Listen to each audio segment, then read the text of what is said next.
Joseph Matalon, our CFO, Carla Stevens Hall, and our CEO, Anthony Smith.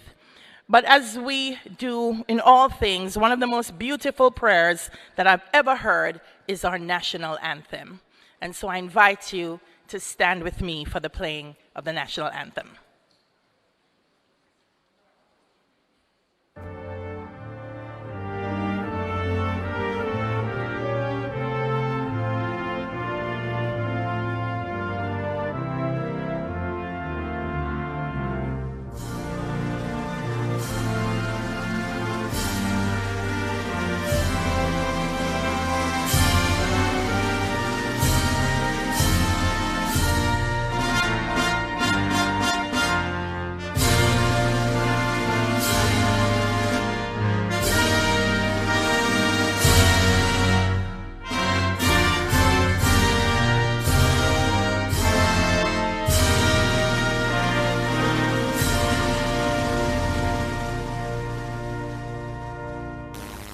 Thank you. You may be seated. I now invite the Reverend Gary Harriott to lead us in prayer.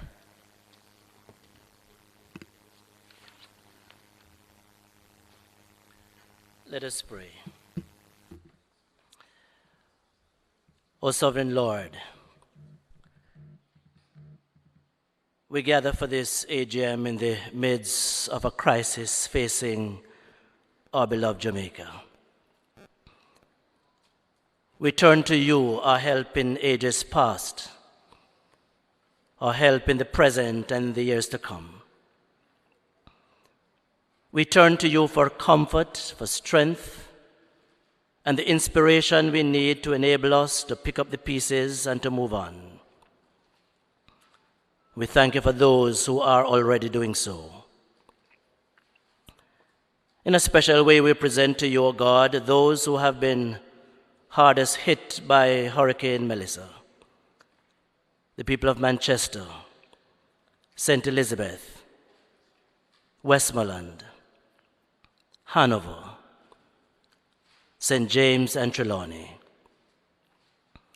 We think of those who have lost loved ones and the indignity they have suffered. Those who have completely lost their homes, churches, or businesses, institutions and individuals who suffered major damage, those without food, water and clothing, those who have been wounded emotionally, psychologically, and have become broken in spirit, struggling through each day. O God, come to your people. Grant them the healing they need and lift their spirits from gloom to hope. Thank you for the love, care, and neighborliness that we are experiencing.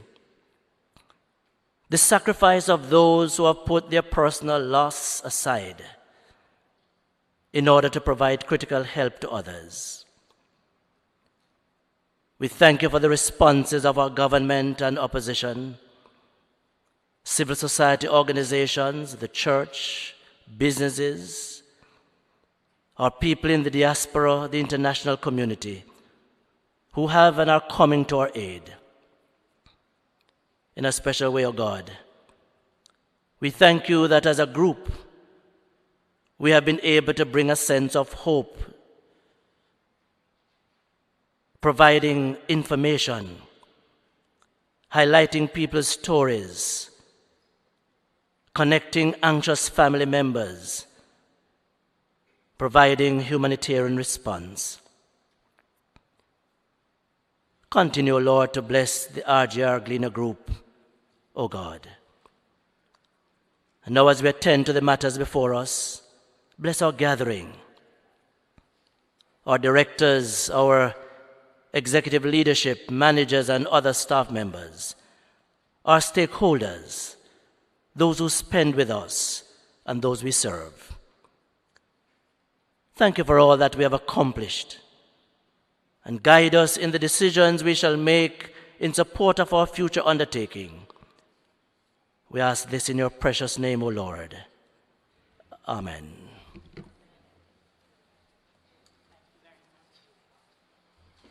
Thank you very much, Reverend Harriet. Transformation in action. That is what we'll be talking about today. And so it is my pleasure to now invite Mr. Joseph Matalan, Chairman of the RJR Group, to begin the formal proceedings. Give him a round of applause, man. Let him feel welcome. Mr. Matalan. Thank you very much, ladies and gentlemen. Welcome to this our annual general meeting. We're very happy to see you turning out today for our annual general meeting. It's important that we stay close to our shareholders. Before I begin, I'd like to take care of some business of the meeting, which is to first of all seek confirmation from our company secretary, Tara Levy, if there are any apologies for absence. Yes, Chair, we do have an apology for absence from Dr. Casilla Jones-Johnson, Who is the director of the group board. Okay.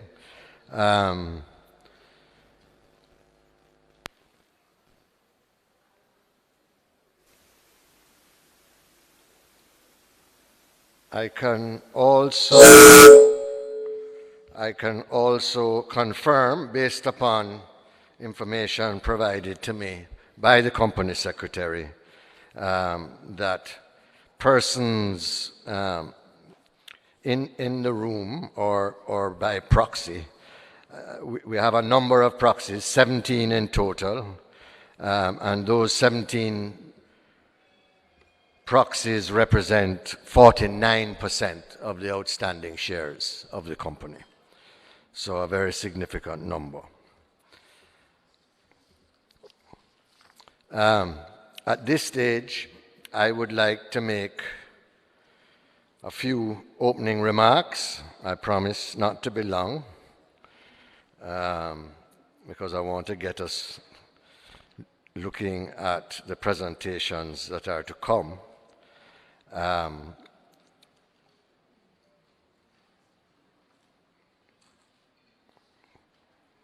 If you just give me an opportunity to deal with the technology.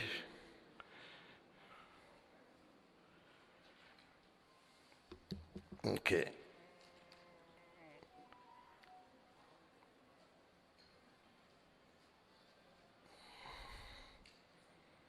So once again, good morning, fellow shareholders, ladies and gentlemen. I want to begin by acknowledging the very difficult days that our nation has endured following the passage of Hurricane Melissa. The scale of destruction across several parishes and the loss of life have been heartbreaking. On behalf of the board, management, and staff of the group, we extend our deepest sympathies to all who have lost loved ones or suffered damage to their homes, livelihoods, or communities. And in that regard, ladies and gentlemen, I'm going to ask that we observe a moment's silence for those families who lost their loved ones and for those loved ones themselves. Thank you.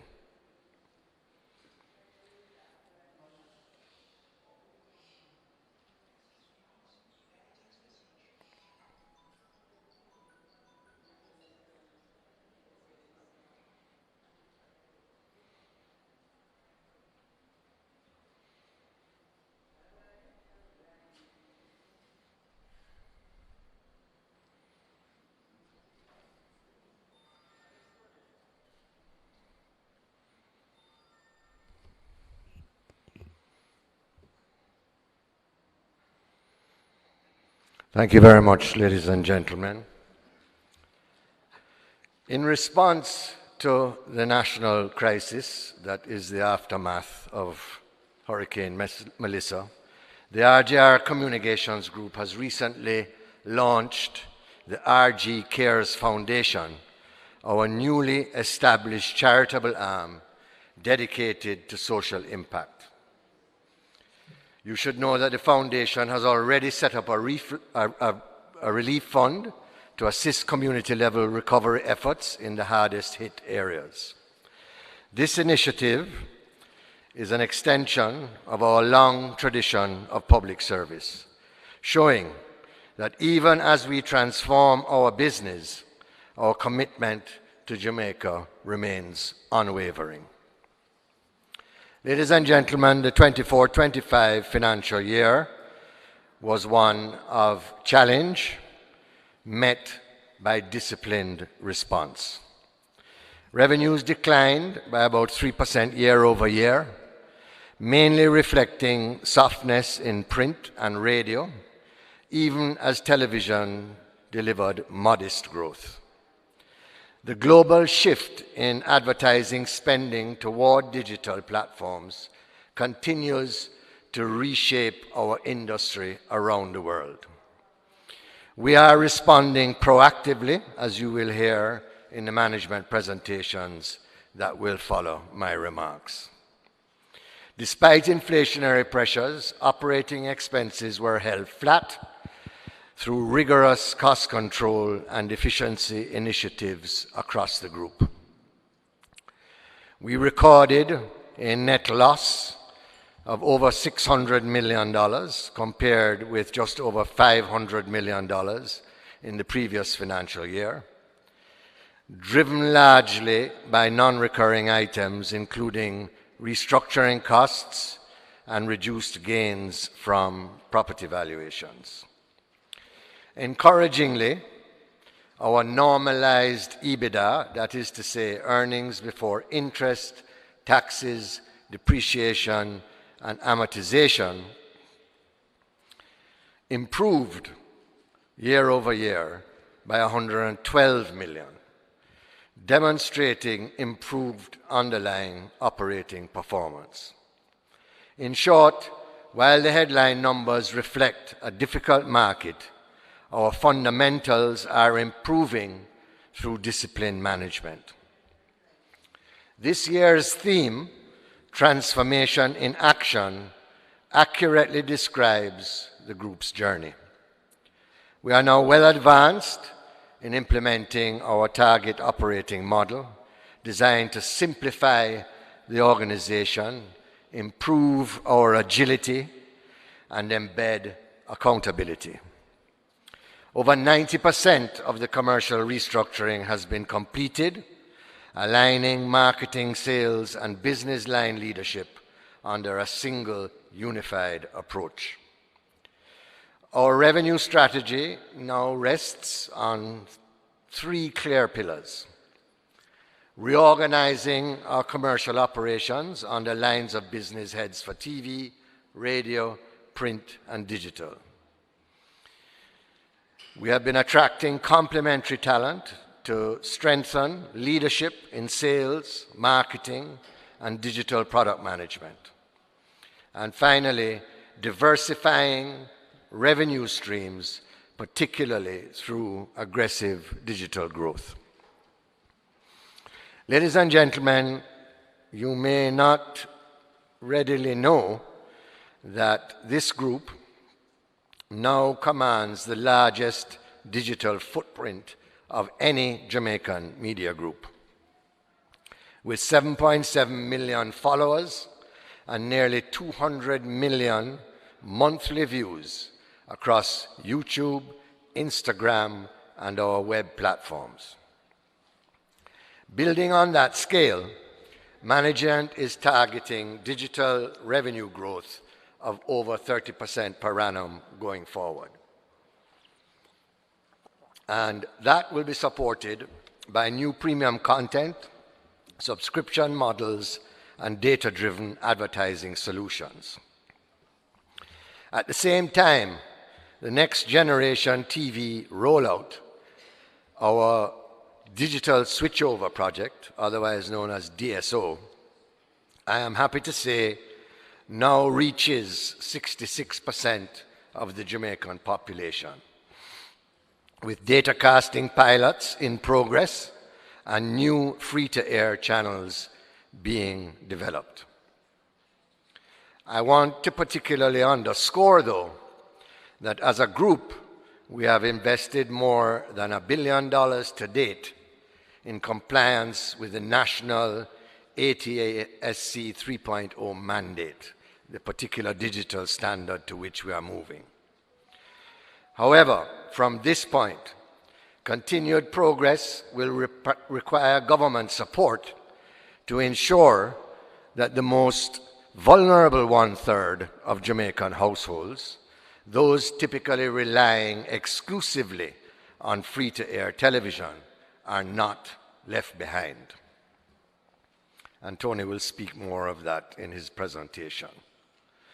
Looking ahead, and as Tony will elaborate in his presentation, our focus remains on executing a number of strategic imperatives. Creating new revenue sources through digital products and data monetization, growing digital business aggressively, reducing our cost base through shared services, AI-enabled efficiencies, and collaborations such as the proposed joint print and distribution partnership with The Observer, which we announced earlier this year. And building a high-performance culture supported by our new group head of HR and renewed employee engagement programs. Rolling out and monetizing next-gen TV and completing implementation of the new operating model across all support functions. These priorities are geared all to one outcome: the emergence of a leaner, more agile, and a financially stronger company, one that can sustain profitability in a changing media landscape. As I said at last year's meeting, our independence and integrity remain non-negotiable. In a world awash with misinformation, Jamaica needs strong and trusted media more than ever. We will continue to serve, ensuring that the voices and stories of our people are represented fairly, truthfully, and with balance. And ladies and gentlemen, this transformation, which you will hear more about shortly, is not cosmetic. It is structural. It is about building the media and technology organization that Jamaica deserves, one that is digitally driven, financially sound, and rooted in public purpose. Before closing, I want to suggest, on a brighter note, that the national crisis set in motion by Hurricane Melissa also potentially provides a once-in-a-generation opportunity for us as a nation. The opportunity exists to leapfrog our development trajectory and to build back better and more resilient infrastructure. If we can mobilize sufficient aid and multilateral support as catalysts to crowd in private sector investment, the combination could provide a significant boost to GDP that would ameliorate some of the effects on our debt-to-GDP ratio and create temporarily, at least, some well-needed fiscal space. To all of you and all of our shareholders, thank you for your continued confidence. To our employees, thank you for your resilience and professionalism. And to our fellow Jamaicans, especially those recovering from Hurricane Melissa, please know that this group and the RG Cares Foundation will be standing with you. Together, we will rebuild stronger communities, a stronger company, and a stronger Jamaica. Thank you very much, ladies and gentlemen.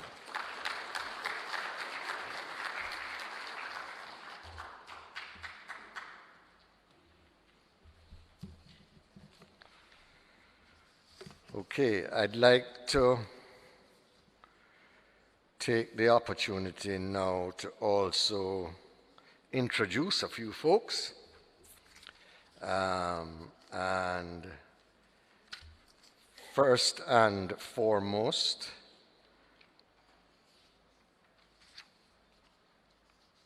our external auditors, Baker Tilly, who I believe are represented this morning by Roxana Malcolm Tyrrell. Welcome, ma'am. I also want to introduce, well, Tony is going to deal with the introduction of directors in his presentation, but I want to welcome in particular some of those that will not be represented in that. And the first category is our subsidiary directors. And I see in the crowd at least one, Gregory Pullen. I believe Rupert Hartley is here with us also. Gary Allen is also here. Any directors of subsidiary boards that I have missed? Our external counsel, Trevor Patterson, I believe he's represented here this morning, but perhaps not. Yes. It is? Who is it? Good morning, sir. The chairperson of the GCML Scheme Board of Trustees, Rupert Hartley. Andrew Leo Riney, a member of our Enterprise Risk and Finance Committee. And from the Jamaica Stock Exchange, Livingston Morris, Managing Director and CEO of the JSE. Andre Tuller, Chief Regulatory Officer of the JSE, and the General Manager of the JCSD, Andrea Kelly. I know you guys always are very happy to see some of our personalities at our annual general meeting, and therefore I want to acknowledge the presence of a number of them. Mr. Christopher Daly, and if you are here, I would like you to stand. Mr. Christopher Daly, Mr. Neville Bell, Simone Clark Cooper,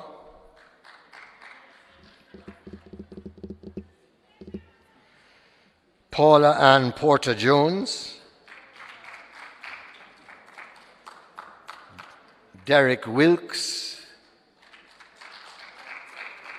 Emily Shields, Clive Mullings, Dr. Orville Taylor, Ms. Norma Brown Bell, and Ms. Janella Precious, sorry, beg your pardon. And of course, while she is in transition to her new post as head of radio business, we must also introduce Delia Harris.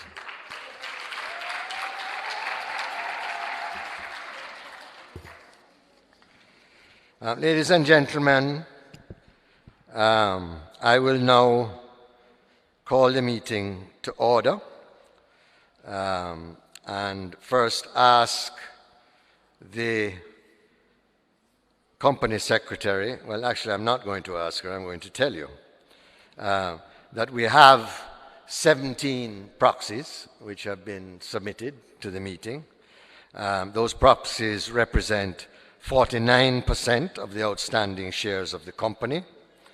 and the proxy register is available for inspection at the registrar's table in the room.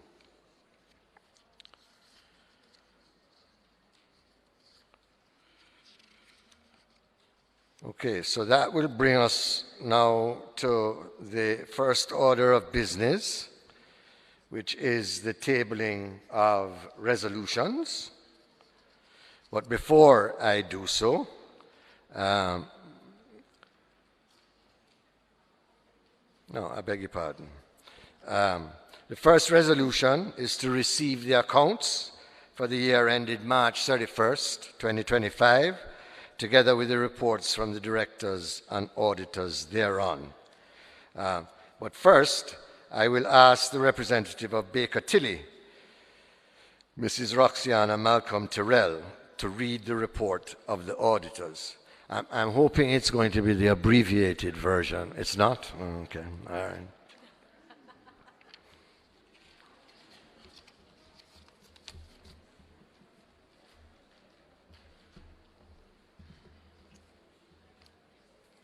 Good morning.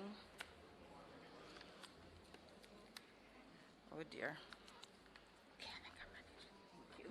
No, I got it. Thanks. To the members of Radio Jamaica Limited.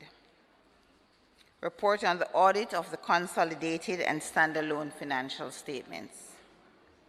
Opinion.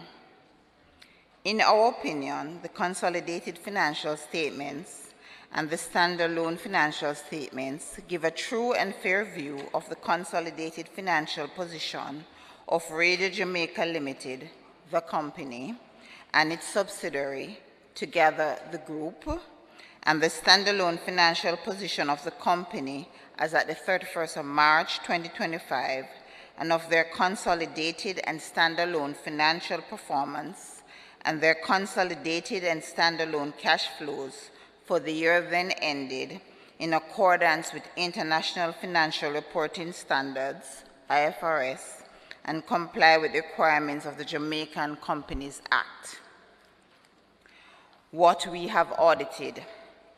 Radio Jamaica Limited's consolidated and standalone financial statements comprise the consolidated statement of financial position as at the 31st of March 2025, the consolidated statement of comprehensive income for the year then ended, the consolidated statement of changes in equity for the year then ended, the consolidated statement of cash flows for the year then ended, the company's statement of financial position as at the 31st of March 2025, the company's statement of comprehensive income for the year then ended, the company's statement of changes in equity for the year then ended, the company's statement of cash flows for the year then ended, and the notes to the financial statements, which include a summary of material accounting policies.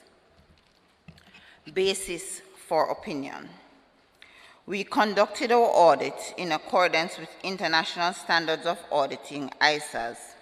Our responsibilities under those standards are further described in the auditor's responsibilities for the audit of the consolidated and standalone financial statements section of our report. We believe that the audit evidence we obtained is sufficient and appropriate to provide a basis for our opinion. Independence. We are independent of the group in accordance with the International Ethics Standard Boards for Accountants Code of Ethics for Professional Accountants.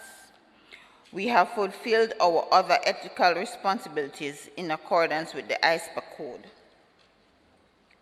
The financial statements for Radio Jamaica Limited for the year ended March 31st, 2024 were audited by another firm of auditors who expressed an unmodified opinion on those financial statements on July 29, 2024. As part of designing our audit, we determined materiality and assessed the risks of material misstatement in the consolidated and standalone financial statements. In particular, we considered whether management made subjective judgments, for example, in respect of significant accounting estimates that involve making assumptions and considering future events that are inherently uncertain. As in all of our audits, we also address the risk of management override of internal controls, including, among other matters, consideration of whether there was evidence of bias that represented a risk of material misstatements due to fraud. We tailored the scope of our audit in order to perform sufficient work to enable us to provide an opinion on the consolidated financial statements as a whole, taking into account the structure of the group, the accounting processes and controls, and the industry in which the group operates. Our 2025 audit was planned and executed having regard to the fact that the operations of the group remain largely unchanged from the prior year.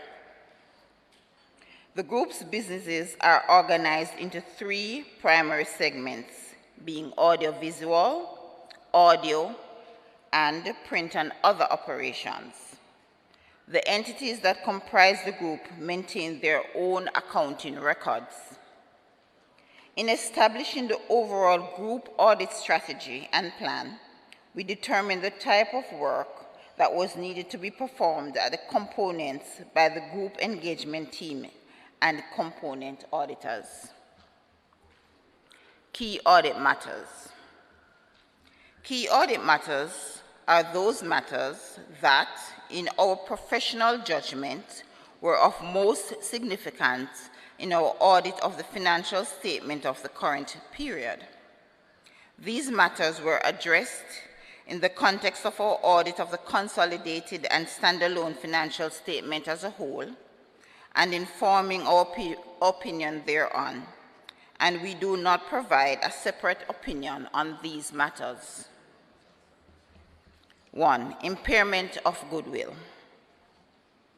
Refer to notes 3I and 15 to the consolidated and standalone financial statements for disclosures of related accounting policies and balances. The total carrying value of goodwill as at the 31st of March 2025 is 75 million. For 2024, 75 million, representing 1.34, for 2024, 1.2% of the group's total assets. Management is required to perform an annual impairment assessment of goodwill in accordance with IAS 36, impairment of assets. This involves estimating the recoverable amount of cash generating units, CGUs, which requires significant judgment and estimate, particularly in forecasting future cash flows, determining appropriate discount rates, and assessing long-term growth rates. Given the materiality of the goodwill balance and the complexity and subjectivity involved in the impairment assessment, we consider this to be a key audit matter. Our audit procedure in relation to the impairment assessment of goodwill include, among other things, evaluating management's future cash flow forecasts and the process by which they were prepared, including testing the underlying calculations for accuracy, comparing forecasts to the latest board-approved financial projections, assessing the historical accuracy of prior forecasts by comparing them to actual results, assessing key assumptions used in the impairment model, including revenue growth rates, terminal growth rates, EBITDA margins, capital expenditure, and discount rates. Comparing these assumptions to external derived benchmark data and valuations of similar companies. Evaluating the reasonableness of projected economic growth, competitive dynamics, cost inflation, and discount rates used in our industry and macroeconomic knowledge. testing the mathematical accuracy of the impairment model, and performing sensitivity analysis by varying key assumptions to assess the impact on the recoverable amount. Comparing the sum of discounted cash flows to the carrying value of the relevant cash-generating units, and considering market conditions such as the inflationary pressures, supply chain disruptions, and geopolitical risk to assess the reasonableness of management's estimates. Reviewing the adequacy of disclosures in the financial statements, particularly those relating to the key assumptions used in the impairment assessment, sensitivity of the recoverable amount to changes in those assumptions. Based on the procedures performed, we found that management's conclusion that goodwill was not impaired at the reporting date was not unreasonable. Number 2, expected credit loss on financial assets. Expected credit losses, ECL, amount to $353,526,000. 2024, $490,783,000 for the group, and the $80,988,000, 2024, $100,646,000 for the company, has been recognized in respect of financial assets. The group's measurement of expected credit losses, ECL, on financial assets is inherently complex and involves significant judgment. Under IFRS 9, the ECL model requires the estimation of key parameters such as probability of default, PD, loss given default, LGD, and exposure at default, EAD, which are sensitive to changes in economic conditions and forward-looking information. The incorporation of multiple macroeconomic scenarios and management overlays further increases the level of estimation uncertainty. Given the materiality of the financial assets subject to ECL assessment and the subjectivity involved in determining the underlying assumptions, this area was a key focus of our audit. See note 23 and 25 of the consolidated financial statements. Our audit procedures in relation to expected credit loss, ECL, on financial assets include the following: model evaluation, assessing the group's ECL models for trade receivables and other financial assets, including governance over key judgments and compliance with IFRS 9. Specialist involvement, engaging financial risk modeling specialists to evaluate the use of forward-looking information and management overlays in estimating ECLs. Independently assessing key assumptions, including PD, LGD, and EAD. Review the development and application of economic scenarios and their probability weightings. Benchmark macroeconomic inputs against external data sources. Data integrity testing. On a sample basis, tested the completeness and accuracy of data inputs to the ECL models by tracing them to underlying accounting records. Disclosure review. Assess the adequacy and clarity of disclosures in accordance with IFRS 7, focusing on the transparency of key assumptions, estimation uncertainty, and sensitivity to changes in inputs. Number 3, valuation of investment properties. As disclosed in Note 14 to the consolidated financial statement, the group holds investment properties measured at fair value with a carrying value of $287,400,000. 2024, $274,900,000, and $100 million, 2024, $87,500,000 for the company as at the 31st of March 2025. The evaluation of investment properties involves significant judgment and estimation, particularly in determining market rental rates, capitalization rates, discount rates, and future cash flows. These estimates are influenced by prevailing market conditions, property-specific factors, and external valuation inputs. Given the materiality of the balance and the subjectivity involved in the valuation process, this was a key area of audit focus. How the matter was addressed in our audit.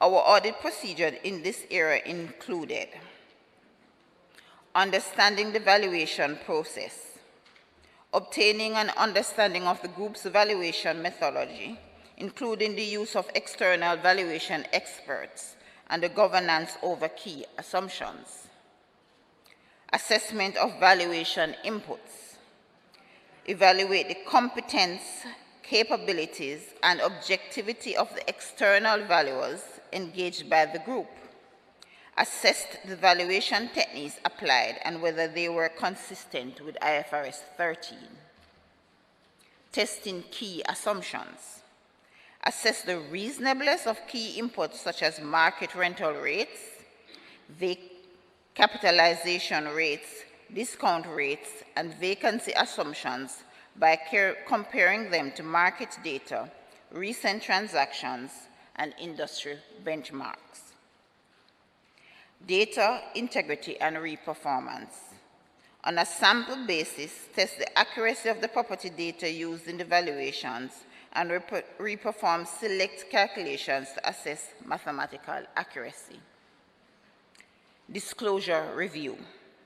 Evaluated the adequacy of the disclosures in the financial statements, including the valuation methodology, key assumptions, and sensitivity to changes in inputs in accordance with IFRS 13.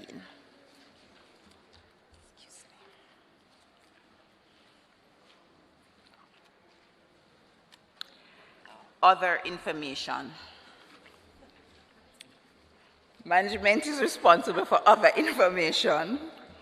The other information comprises the annual report, but does not include the consolidated and standalone financial statements and our auditor's report thereon, which is expected to be made available to us after the date of this auditor's report.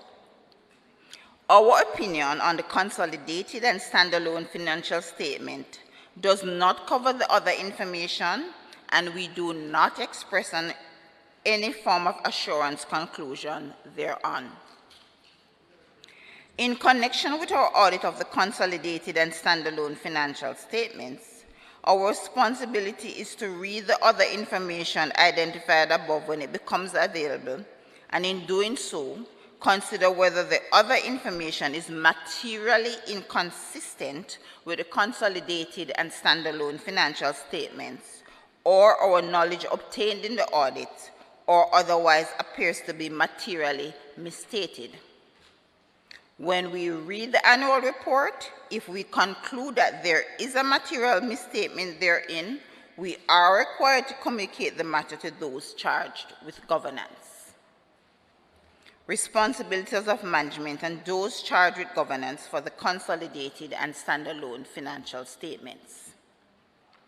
Management is responsible for the preparation of the consolidated and standalone financial statements that give a true and fair view in accordance with IFRS and with the requirements of the Jamaican Companies Act, and for such internal control as management determines is necessary to enable the preparation of consolidated and standalone financial statements that are free from material misstatements, whether due to fraud or error.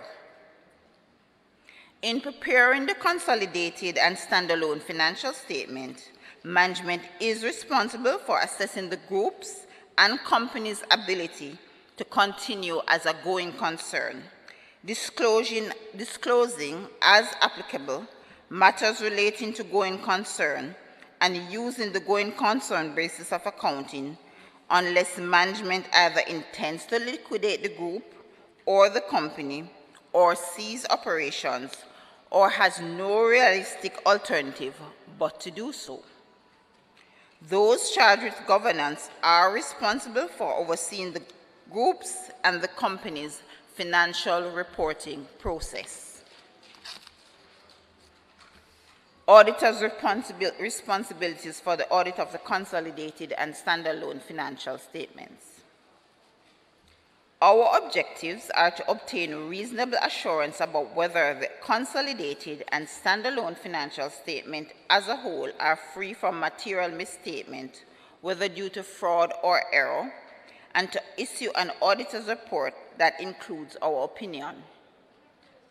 Reasonable assurance is a high level of assurance, but it is not a guarantee that an audit conducted in accordance with ISAs will always detect a material misstatement when it exists.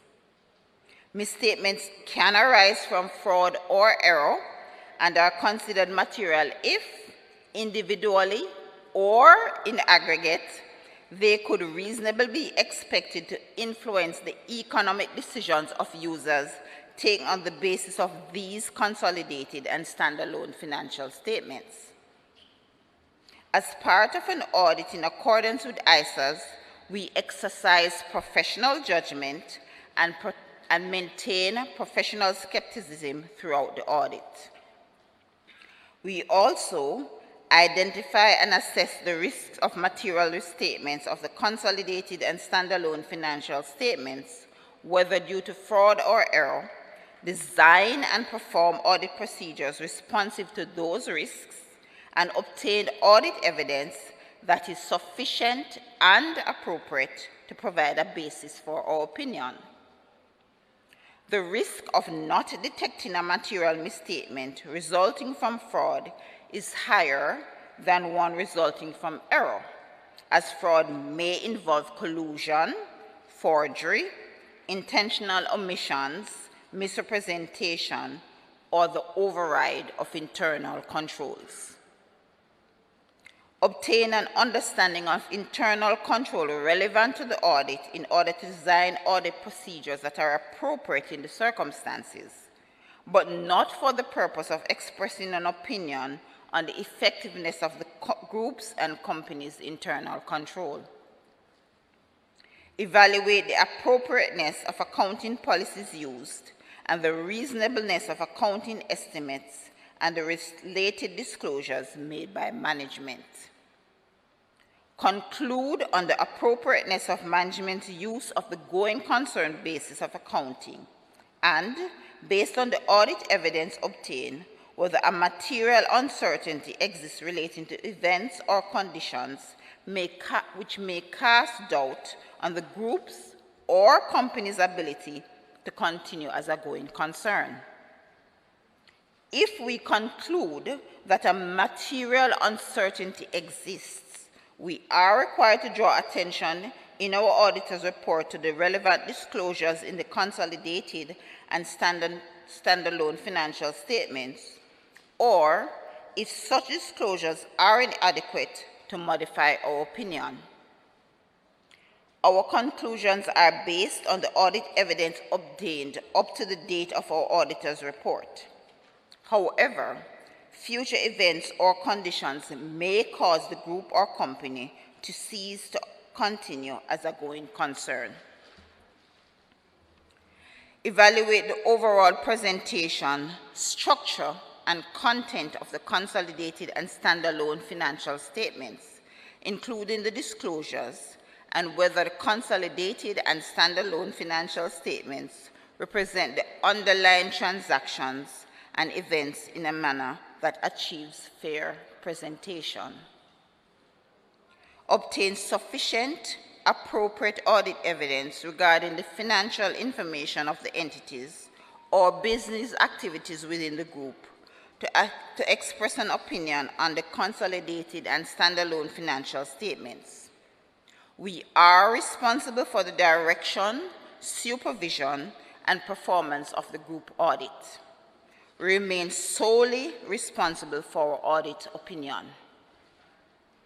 We communicate with those charged with governance regarding, among other things, the planned scope and timing of the audit and significant audit findings, including any significant deficiencies in internal control that we identified during our audit. We also provide those charged with governance with a statement that we complied with the relevant ethical requirements regarding independence and to communicate with them all relationships and other matter that may reasonably be thought to bear on our independence and, where applicable, related safeguards. From the matters communicated with those charged with governance, we determined those matters that were of most significance in the audit of the consolidated and standalone financial statement of the current period and are therefore the key audit matters. We described those matters in our audit report unless law or regulation precludes public disclosure about the matters, or when, in extremely rare circumstances, we determine that a matter should not be communicated in our report because the adverse consequences of doing so would reasonably be expected to outweigh the public interest of such communication. Report on other legal and regulatory requirements. As required by the Jamaican Companies Act, we have obtained all the information and explanation which, to the best of our knowledge and belief, were necessary for the purposes of our audit. In our opinion, proper accounting records have been kept so far as appears from our examination of those records, and the accompanying consolidated and standalone financial statements are in agreement therewith and give the information required by the Jamaican Companies Act in the manner so required. The engagement partner on the audit resulting in this independent auditor's report is Roxanna Malcolm Tyrrell. Baker Tilly, Chartered Accountants, Kingston, Jamaica, 12th of August, 2025. Thank you.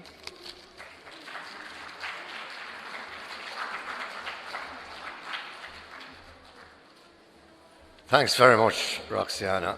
And I want to make another appeal, as I make every year, to the accounting fraternity, to the JSE, to the Companies Office, and to the ABA to lobby to give us the ability to share at the meeting an abbreviated version of this report. It is in the annual report for everyone to read.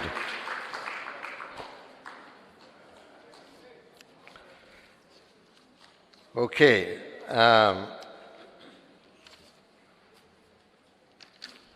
I will now invite members to consider and, if thought fit, pass the following resolution. Resolved that the audited accounts for the year ended March 31st, 2025, together with the reports from the directors and auditors thereon, be and are hereby adopted. Can I get a mover? Mr. Burrow, how are you, sir? Can I get a seconder of the motion? Can you state your name, please? Say again? Cecil Cleary. Thank you. McCleary, thank you.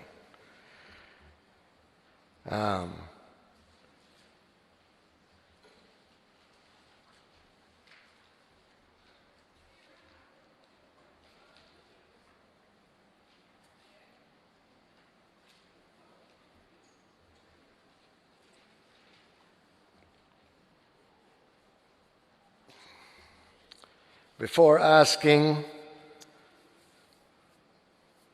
for your questions on the report and accounts, and before voting on it, I would like to ask the management, led by the CEO, to make comments on our present financial position, our experience during the year, and our prospects for the upcoming year. As you know, the presenters will be Carla Stevens-Hall, our CFO, and Mr. Anthony Smith, our CEO, and I would invite Carla, or is it you, Tony? Carla, to come forward and present the financial data. Carla Stevens-Hall, Chief Financial Officer. Carla Stevens-Hall is strategically modernizing RJRGLEANER's financial management to drive greater efficiency, accountability, and value creation. Her data-driven approach supports the group's push for sustainable growth.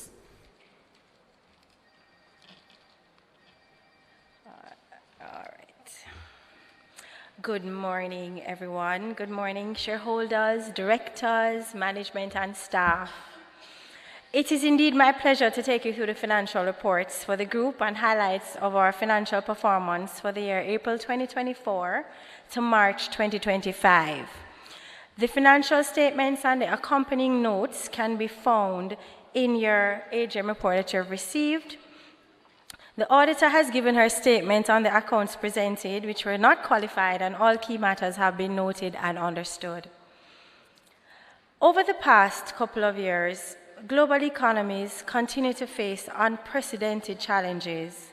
Jamaica has not been spared.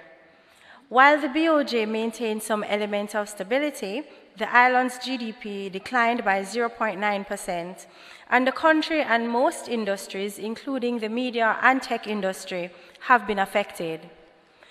While inflation reduced from 7.3% to 5.3% during the fiscal year, the local economy continues to be impacted by an FX rate depreciating by 3.82% or 2.48% in 1 year, logistics issues which have led to significant cost challenges of key business inputs, the effects of the post-pandemic period and the change in advertising appetite and times is still being felt and affects our industry directly.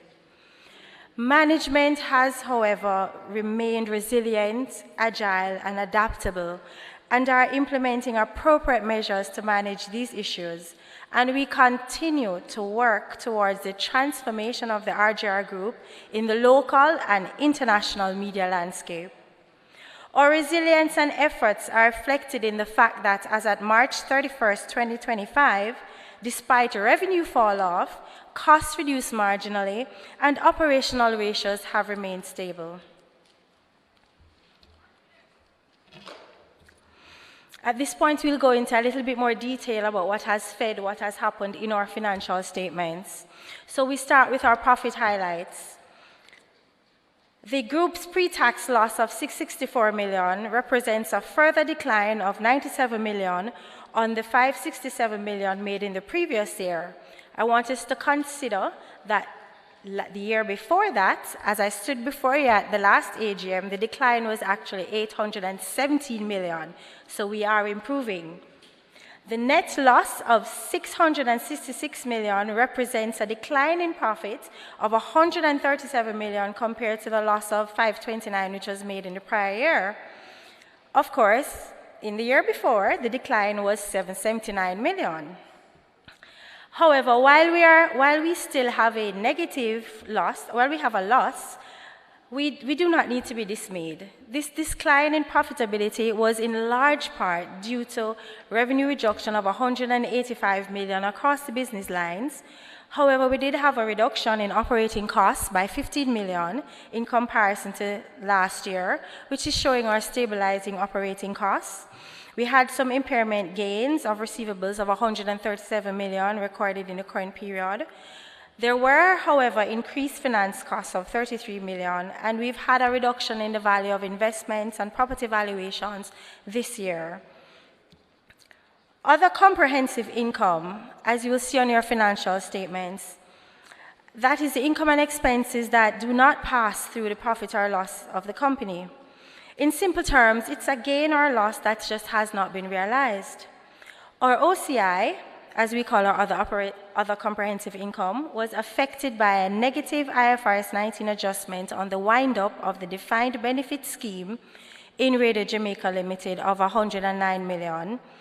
There was a net gain on equity investments of 15 million, which was offset by a foreign currency translation loss as a result of having foreign subsidiaries of 5 million, and that resulted in a reported expense of 99 million. Total comprehensive income to include the OCI was 765 million, which was below the 538 million reported in the previous year. As a result, our earnings per share decreased from a negative 18 cents to negative 22 cents. In the fiscal year 2024-2025, our company experienced a revenue decline of approximately 3% year-on-year, 185 million in total. This decrease was primarily driven by ongoing structural shifts within the media industry, notably the continued decline in print advertising and circulation, as well as the reduction in radio services. The persistent transition from traditional to digital platforms that has intensified a bit, and that has led to softer advertising marketing overall. Television revenue slightly increased as a result of the Olympics, but this was offset by the decline in the print and radio segments, and of course this reflects the broader industry trends. It is our intent to continue to focus on initiatives to improve our revenue position in the coming years. Anthony will share with you all the work that's been done and will done to address this critical area later on in his presentation. Despite inflation, our operating expenses remain largely stable. It decreased marginally from 6.07 billion to 6.06 billion, which is well below inflation rate. This was achieved, as promised last year, through rigorous expense controls implemented by the management team. We also focused on efficiency and cost reduction initiatives, and these were implemented to also work with mitigating the impact of the decline in revenues as well. Direct expenses only increased by $37 million, or 1%. This was in a year when Olympics was held and broadcasted. This is particularly critical and important to understand because in the year being reported, the cost of the Olympics was $120 million more than the cost to actually broadcast World Championships in the prior year. Therefore, you would have probably expected a commensurate increase in expenses of 120 million, but we were able to use our cost strategies to mitigate all of that, and so we only had an increase of $37 million. So our cost containment efforts continue to bear fruit, and we will continue to work on those as well. Selling expenses reduced by 53 million, or 8%. This is in tandem with revenue as a result of reduced and more cost-efficient marketing strategies and promotional activities. There's also a reduction in our agency commission rates, and that also impacted our selling expenses. Administrative expenses, which last year rose by 32%, and we committed to be an area that we would focus on in the 2024 period, was stable with a 4 million increase over prior year. Included in those administrative expenses are also restructuring related costs of $47 million. Other operating expenses, which comprises mainly information technology, security, electricity maintenance, technical, motor vehicles, and salaries in this category, reduced by 6 million or 1%, mainly due to our efforts at reducing our maintenance costs.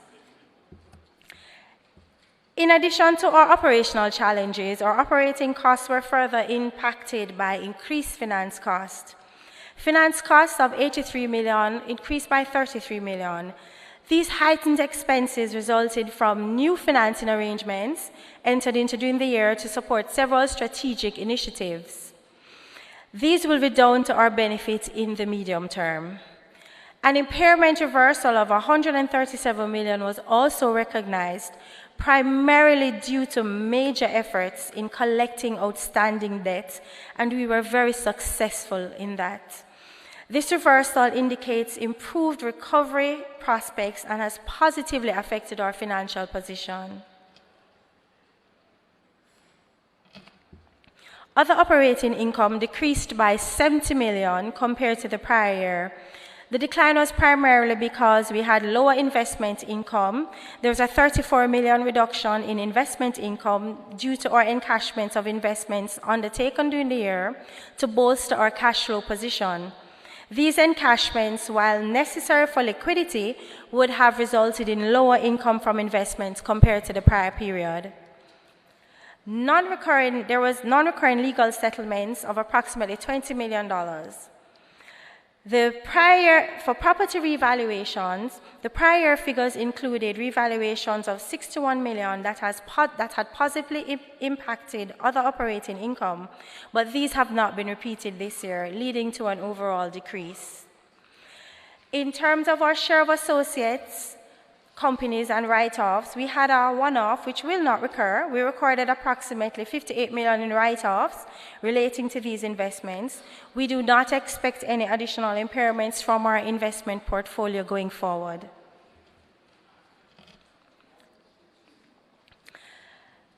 We also want to focus on our EBITDA. EBITDA measures our profit from the company's core business operations before the effects of financing and some of our accounting policy decisions. So when our EBITDA improves, it typically means that the company is making more money from main business activities through either increased revenue or decreased operating costs, which we have worked on our operating costs. EBITDA decreased by 28 million from 151 million in 2023-24 to 179 million, primarily due to the prior fair value property adjustment of 62 million. Now, when our non-recurring items for this year are excluded and we actually calculate a normalized EBITDA, what we find is that there is a 112 million year-on-year improvement in EBITDA, as well as an improvement in funds generated from operations, indicating that our ongoing core operations are actually showing positive growth. An improvement in EBITDA indicates our core operations are becoming more profitable and efficient, which generally will reflect stronger financial performance and the potential for positive cash flow. As the company continues to enhance efficiencies and manage costs better across all business segments, overall EBITDA is expected to improve further.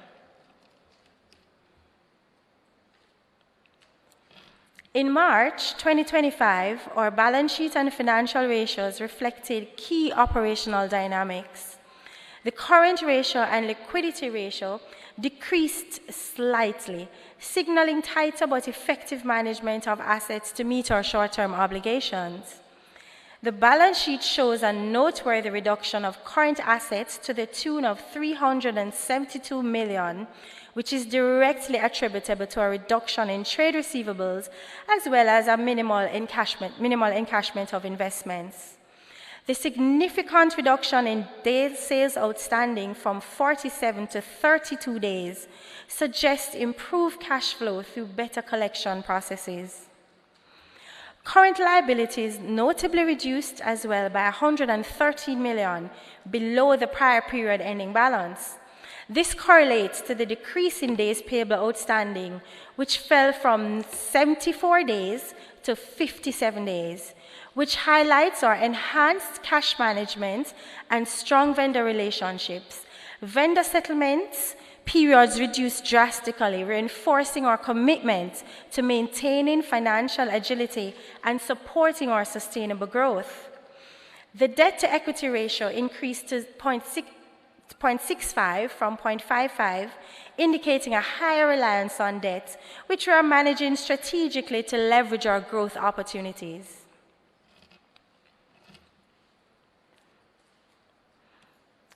Now, what I will do is take you give you some insights on what has happened for our first half of the year, second quarter and first half of the year. Now, for the second quarter, July to September 2024, compared to July to September 2025, or Q2, while our revenue decreased by 8%, this was directly due to the variation in earnings between World Championships and Olympics. So in 2024, there was Olympics. 2025, we had World Championships. Those two properties earn very different revenues, with Olympics making have far greater earnings than actually World Championships. Our gross profits would have reduced by only $35 million, indicating a $137 million improvement or reduction in our direct costs, as the revenue loss did not translate to that amount in the gross profit loss. Our net expenses have reduced comparatively by $57 million, and therefore our profits are better by $22 million. But key to note is that our EBITDA has improved by $60 million. Year to date, our revenues, while it has decreased as well, our profits has reduced only by $55 million. So it continues to show that our cost containment and management, we are actively working on that. And net expenses has reduced comparatively by $237 million, and therefore our profit is better by $11 million. Noting also that our EBITDA has improved by $36 million. Our assets has reduced due to depreciation, but this was offset by higher receivables at the end of September 2025 due to World Championships collections that were actually outstanding. Non-current liabilities increased due to current financing arrangements, which were offset by a reduction in our current liabilities. We had an improvement of $174 million in net cash used for operations, which is an indication of much better working capital management. Net cash used is the KPI that identifies if and considers if the company has spent more cash than is generated from core operations. The improvement of $174 million suggests that the company is managing working capital better and reducing operating expenses. It indicates an improvement in operational cash performance, even though it's not quite yet positive, but that is our goal and that is what we are working on. The numbers underscore the significant challenges we face, but it also reinforces the necessity for our continued decisive action towards a strategic turnaround. We continue to actively address core issues by focusing on cost efficiencies and strengthening our revenue streams and enhancing the digital transformation of the organization. As I close this financial presentation, I must thank the management and staff of the RJR Group, who continue to put forth their best in the achievement of the company's goals, the board of directors for their stewardship and continued guidance, our shareholders, auditors, bankers, clients, and other stakeholders for their continued support and confidence in our business. The accounting and finance team, who have done an amazing job in support of all the company's activities and deadlines, mission, and vision. Thank you once again for your attention, and I wish you a great morning as I hand over to the CEO, Anthony Smith, the man with the plan, who will take you through our achievements and plans to achieve our goal of repositioning the company for sustainable growth and improved financial health in the future.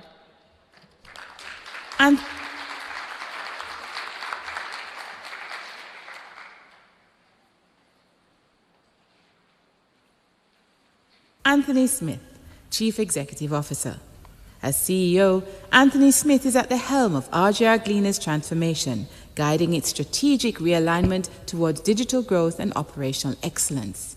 His leadership embodies the group's renewed vision of innovation and sustainability. Anthony Smith, So good you play it twice.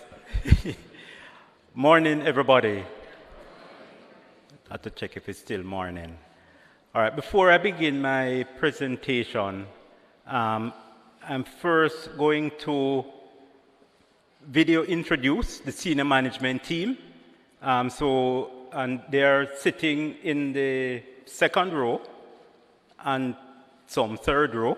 So afterward, if you want to interact with them, you can interact with them. So here goes. Dahlia Harris, Head of Radio Business. Dahlia Harris leads the transformation of the radio division, focusing on creative content delivery and audience expansion. Her vision ensures that radio continues to thrive as a vibrant, modern medium within the group's multimedia portfolio.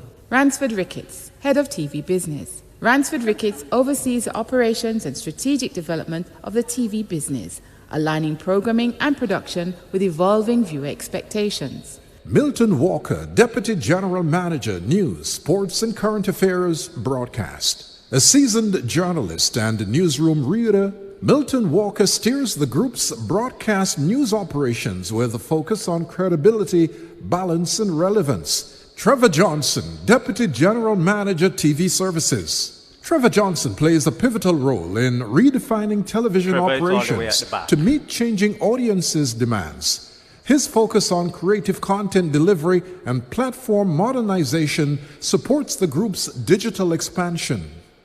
Birchall Gibson, Head of Print Business. Birchall Gibson leads the strategic renewal of RJRGLEANER's print operations, ensuring the continued strength and relevance of the group's publishing portfolio. Moya Thomas, Editor-in-Chief, Gleaner Company Media Limited. As Editor-in-Chief, Moya Thomas leads the team in upholding the Gleaner's legacy of journalistic excellence. Beverly Thompson, Group Head of Digital Business. Beverly Thompson leads the digital transformation strategy, expanding the group's footprint across new media platforms. Michelle Anderson, Group Head of Sales. Michelle Anderson leads the group's sales strategy, driving revenue growth through innovative client partnerships and cross-platform solutions. Sandra Clue, Manager, Advertising and Commercial Sales. Sandra Clue leads the advertising and commercial services team in driving revenue growth and delivering effective client solutions across the Gleaner's print platforms. Her leadership ensures strong partnerships and impactful campaigns. Andrew Brown, Group Marketing Manager. Andrew Brown champions brand strategy and audience engagement across the group's media platforms. His creative approach strengthens RJRGLEANER's market presence and supports the group's digital transformation goals. Michael Henlin, Chief Technology Officer.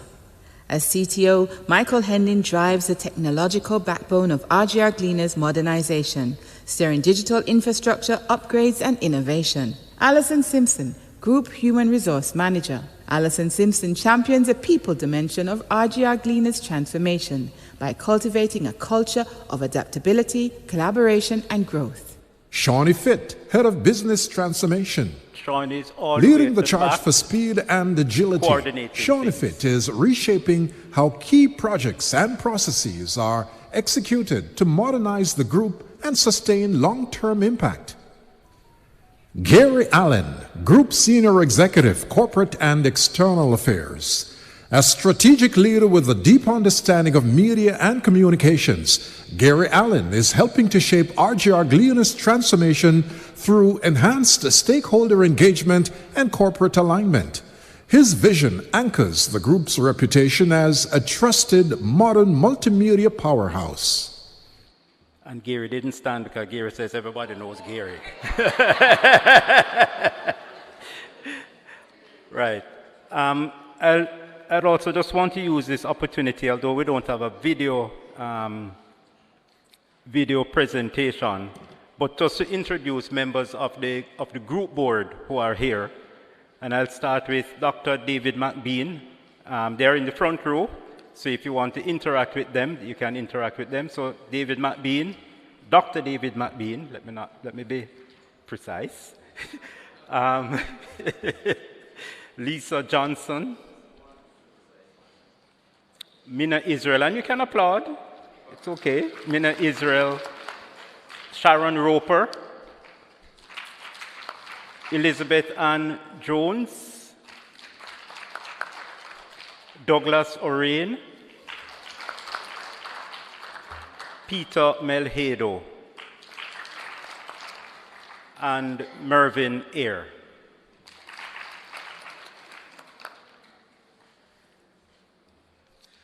Thanks again.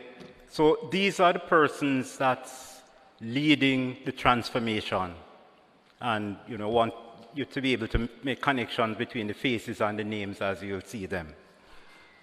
So where are we trying to go? What's our vision? We want to build a financially strong, independent, and digitally driven media and technology organization. The group must be financially strong and independent to fulfill its mandate. We will do this by driving operational excellence and organizational agility. We must be excellent in how we do what we do. But also we must be agile because the landscape is constantly changing. So although we're doing a transformation now, it's not a full stop, it's an ongoing, because we have to be agile. As the market moves, as behaviors move, we have to be able to move with it. And we have to accelerate growth and innovation. Growth, of course, growth in revenues, reduction in costs, not growth, but also innovation, new ways of presenting material information that we have in the way that the consumer wants it. So that's where we're trying to get to. As Carla would have said, we've done a reasonably good job in cost containment. Without cost containment in the prior year, we would be in deep, deep waters. So we've done a good job. What we have not done such a good job at is revenue generation. So that's where I'm going to start. I'm going to spend a few minutes just indicating to you what we have been doing and what we will do in terms of revenue generation.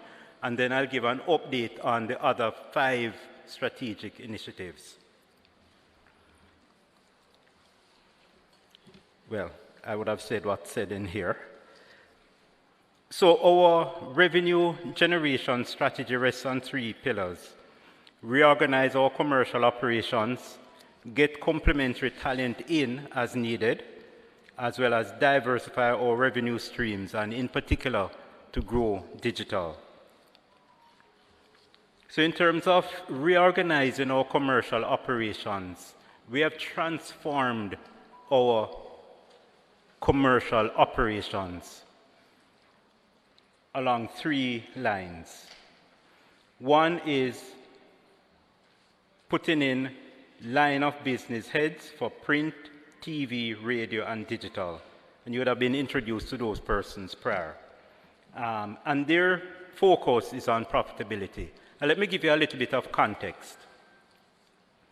So the prior structure had, in terms of commercial, how the commercial structure was set up, had a head of print and digital, and a deputy CEO with responsibility for print and digital, and a deputy CEO with responsibility for broadcast and content. And they would be the primary commercial drivers in the organization, in the print sphere and in the broadcast sphere, meaning TV and radio. Now, but reporting to them was not only, so I came into the organization in that role as print and digital. And reporting to me, I had a sales team, I had a marketing team, but I also had print and plant, I had property management, I had security, etc., etc. And on the broadcast side, it's the same thing. They had their own sales team, their own marketing team, but they also had operational things as well. What we have moved to is a line of business head. So the line of business head for TV is Ransford.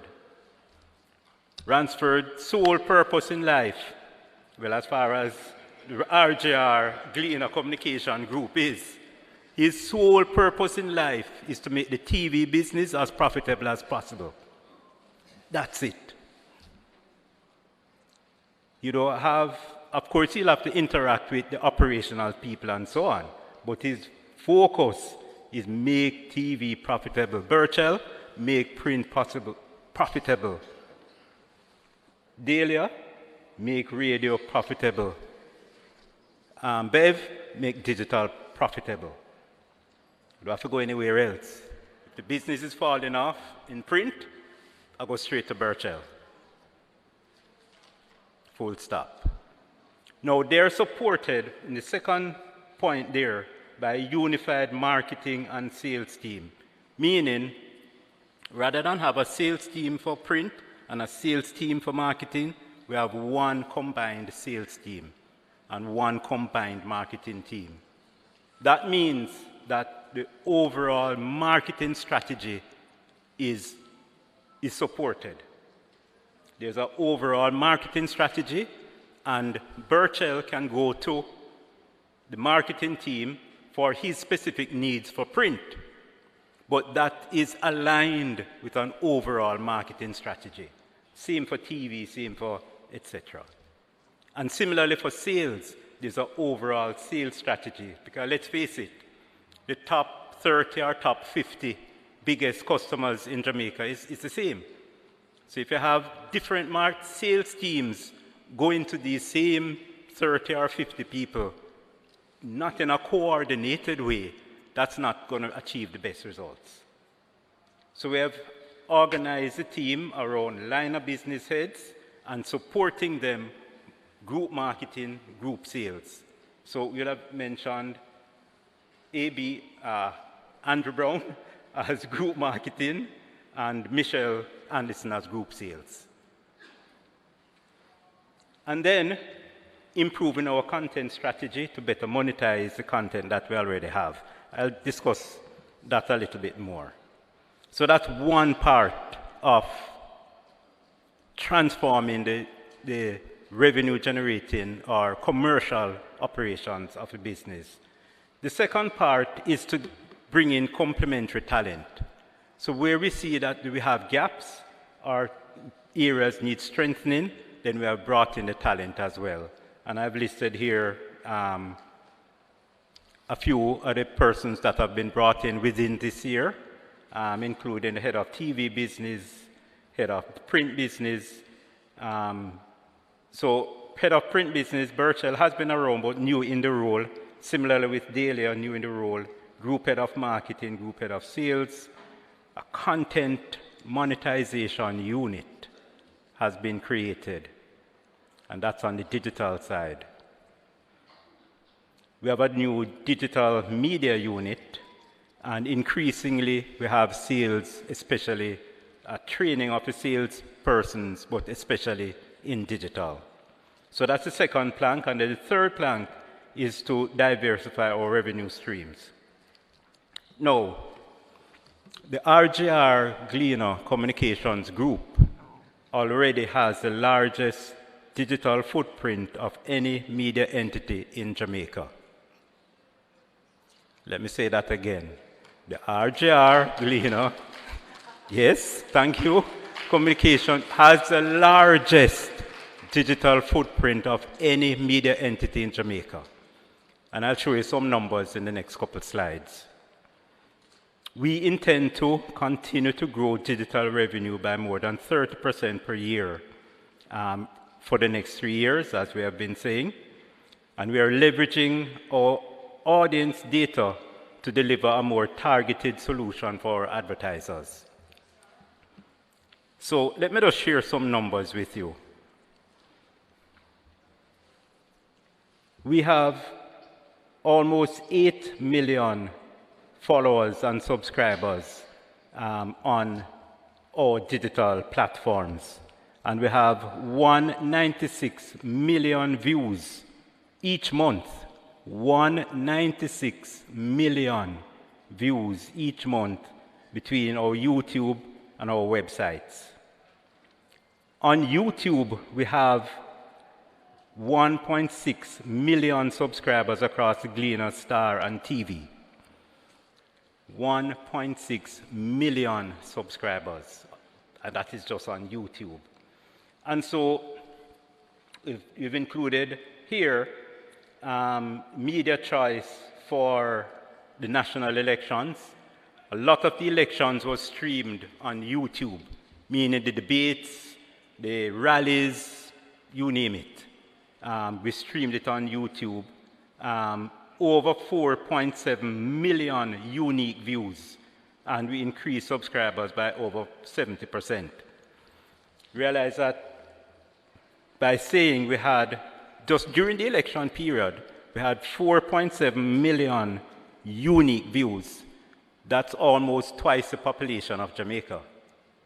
So a lot of that was actually external to Jamaica. We have 2.8 million per population for Jamaica, right? And if you take out the kids below 5 or so, you realize that it's basically twice the potential audience in Jamaica.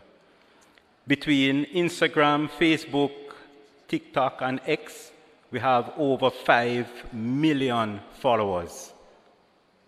And on One Spot Media, we get over 500,000 views per month. So when we say that we are dominant in the digital space, we have the numbers to back it. And persons can go and check. I mean, digital is easily verified. Just share one other slide with you on this, on Instagram. Very important for advertisers is engagement. Because one thing to have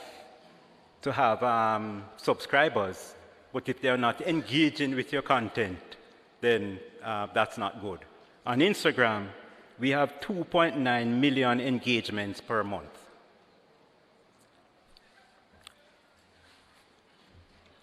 And of course, as I mentioned at the start, 176 million views per month. How are we able to generate these numbers? And what does it mean? I'll share another stat with you that is not on, I mean, of course, I couldn't put everything. But I think just to get persons in context, what does this mean? Because good that you have people on, you know, a lot of people on, how does that translate to money, right? So on TVJ, YouTube, for example, between January and September 2024, and between January and September 2025, the revenues increased by more than 40%. Right? So we're not just scraping up numbers, we're converting it into cash. That's the aim, and that's what is happening. So we're leveraging the technology and platforms. We know that by better understanding each platform and the algorithm behind each platform, we can grow our revenues, and that's what we have been doing. That's one of the secret sauce that mustn't leave this room. We are very much focused on the customer. We're focused on where the customer is and what the customers want. We know what type of stories they want. We know when they want what type of stories, and that's the second element of the secret sauce, focus on the customer. And then overall, we're focused on business efficiency and modernization. So how do we use AI to help the business, to grow the business? How do we instill a digital-first culture in the organization as well? So these are some of the things that we're working with, because the wider the pool of persons who understand where we're going digitally, then the better the result will be. So that is our revenue strategy, right? We have reorganized the commercial business so that we have line of business heads supported by sales and marketing, etc. And sales and marketing is now a group effort rather than having pockets.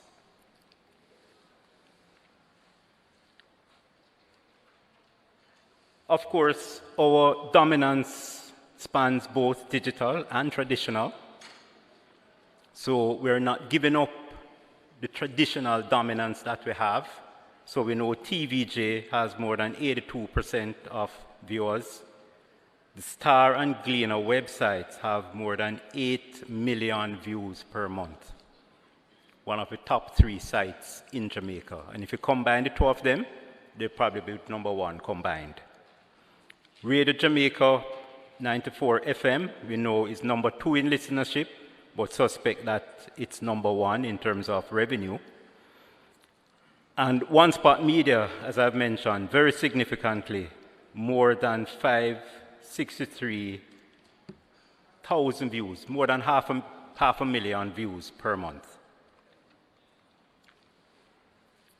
So, as I said, we would have looked at 2 out of our 6 strategic imperatives. That is to create new revenue sources, and I've spent a little time focused on what we're doing in that area, as well as to grow digital business, which aligned with increasing revenue. Just going to spend a couple minutes on each of these to reduce the cost base, create a high-performing team, roll out next-gen TV, and implement a new operating model. So in terms of reducing the cost base, we have and are transforming our operating model, and we are seeing the results in the financials, so I won't elaborate on that. You know of the collaboration that we're doing with another print partner to print the papers and distribute it jointly, but to remain competitive in the editorial and commercial space. And we'll continue looking for opportunities like those, and also divesting ourselves of non-core assets and converting those into assets that will allow the group to be more nimble. So that's where we're at with cost. We'll continue pressing on costs because, as I said, where we want to get to is in a market where others can't compete or can't survive. We should be able to survive because of our cost per output. In terms of creating a high-performing team, we have brought on board a new group HR manager, who is Alison Simpson, and she's charged with leading this effort. There are a number of engagement activities that's ongoing. CEO Connect, for example, where the CEO meets with, do I say selected? What do I say? Or do I say with randomly selected members of the staff who are able to meet with the CEO and ask any question, discuss any concern. And it has been proving to be very, very useful. RG Games, it's another thing. Everybody is now in a house, and whether it is bun eating contests, whether it is football, whether it is dominoes, it brings out the competitiveness, but it also brings camaraderie, right? Because when a next person on the same team, I don't really care where they work, or what they do normally. I get to see them as a person. And of course, it's very competitive between the 4 houses, and I won't tell you which house won last year. Blue. And also communication. We're working very hard on communication so that we have transparency and better feedback loops throughout the company. Second to last, rollout of DSO and monetization. The chairman would have mentioned in his opening remarks that we now have covered 66% of the population of Jamaica.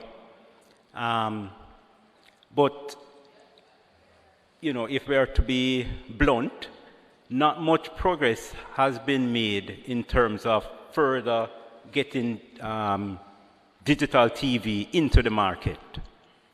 And I just want to spend a couple minutes and give you a context as to what is happening and what is needed. So, for about 2/3 of the TV audience, they get their TV via cable or via streaming, via the internet, right? So a lot of persons get their TVJ via cable. I suspect a lot of persons here, or they have One Spot Media or some other internet, and they get their cable there. That's about 2/3 of the population. 1/3 of the population get their free-to-air directly, meaning they have rabbit ears antenna or they have an antenna on the roof, right? And that is the segment that we're targeting in terms of getting them to adopt ATSC 3.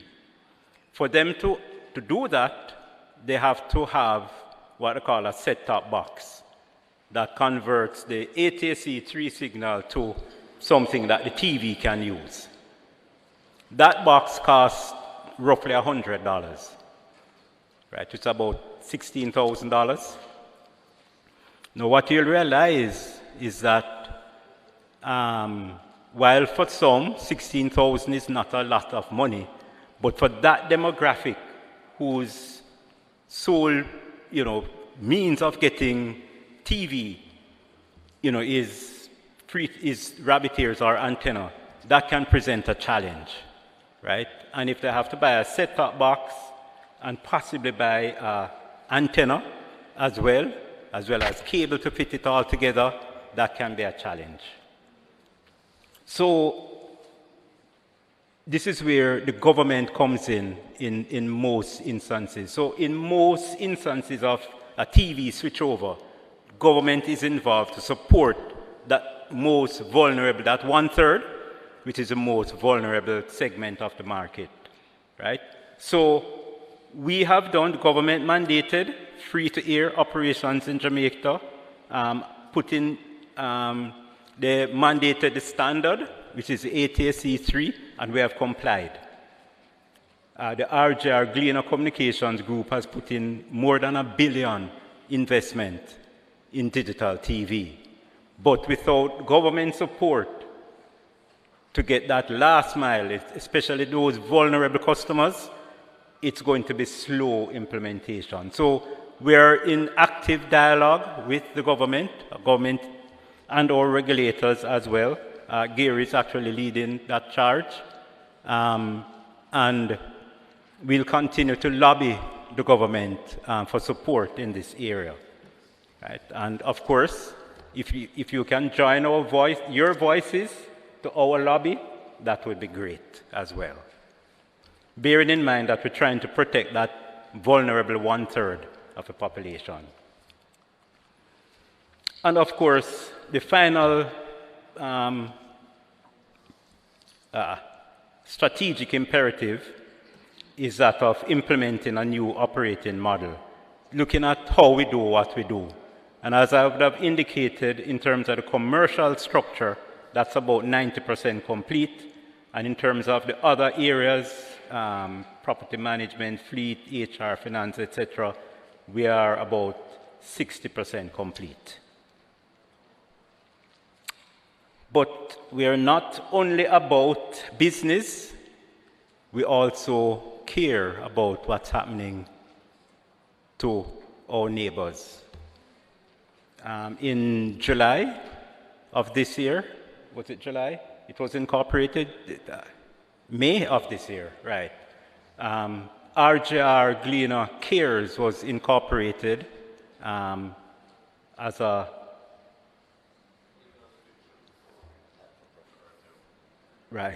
charitable organization. I was trying to find the right word.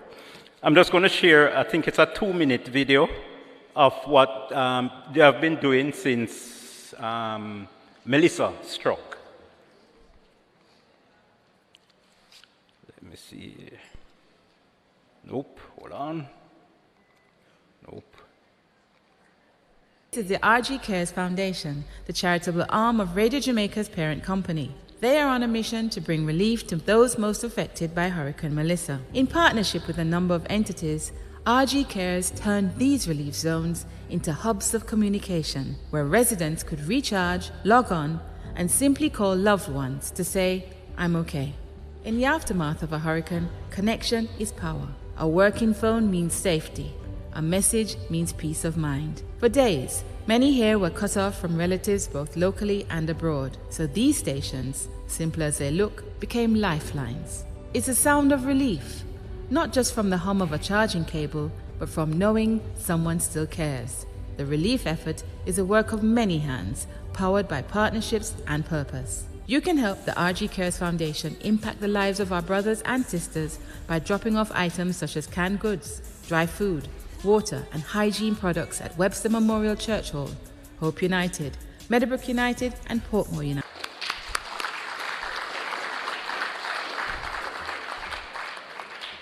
So we encourage you, if you want to donate, you can donate to the foundation, and that work is ongoing. The team went out as recently as yesterday, Saturday, was Sunday, Saturday, to Lacovia and Brampton in St. Elizabeth, and the work is ongoing. So, what's the takeaway from this?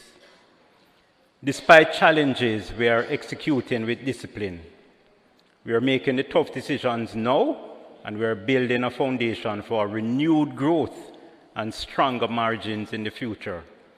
We are confident that the plans that we have will return the company to profitability and create long-term value for our shareholders. Carla has indicated that there are a few green shoots that we're seeing. We're not there yet, but we believe with the plans that we have, and if we remain disciplined in our execution, we'll get there. Short term, we're focused on stabilizing revenues, reducing structural costs, and generating cash. We need to be cash positive. Midterm, medium term, we expect digital revenue growth will increasingly offset any declines that may happen in other revenue streams. And long term, we're looking to build a balanced, multi-platform media and technology company with sustained profitability. Thank you, folks. And with that, I will now hand back to the chairman.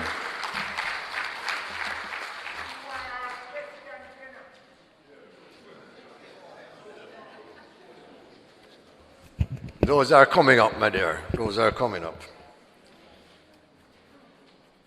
All right, so we have moved the resolution for the audited accounts and seconded that resolution.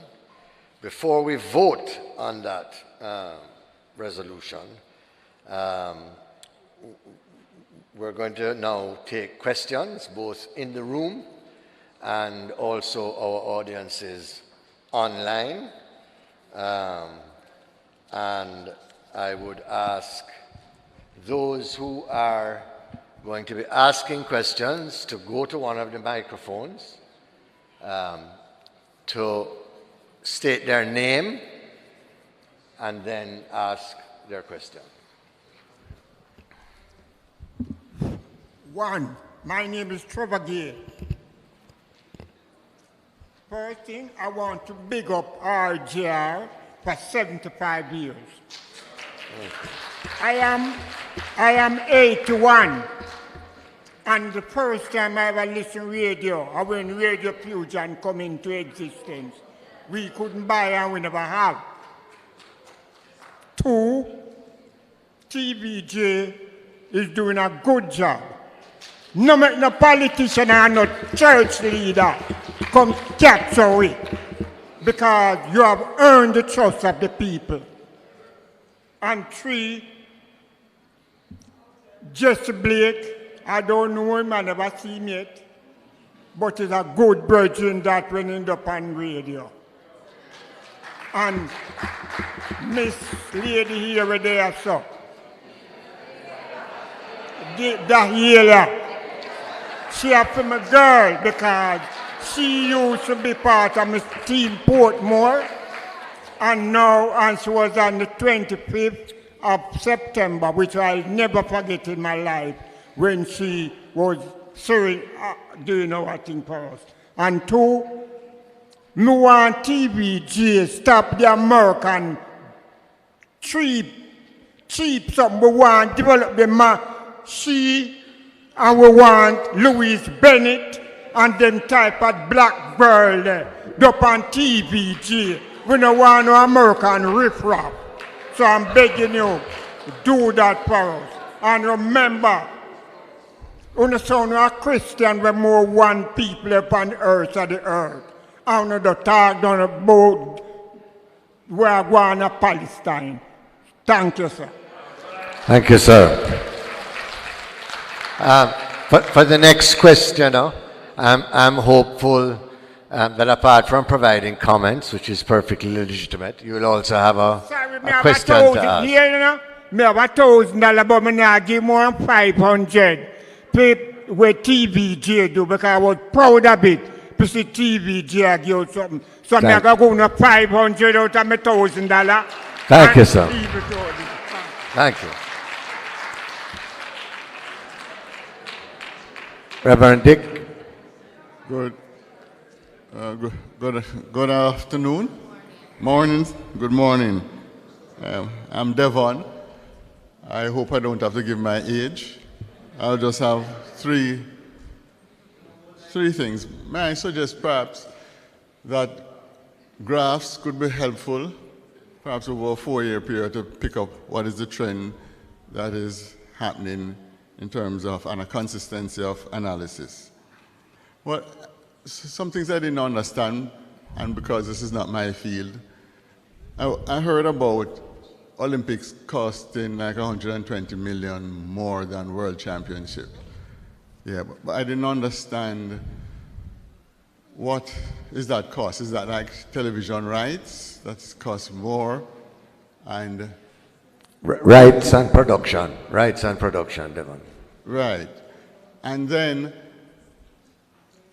because it costs more, I think it was said that the revenue would be more than the World Championships. So why is it that,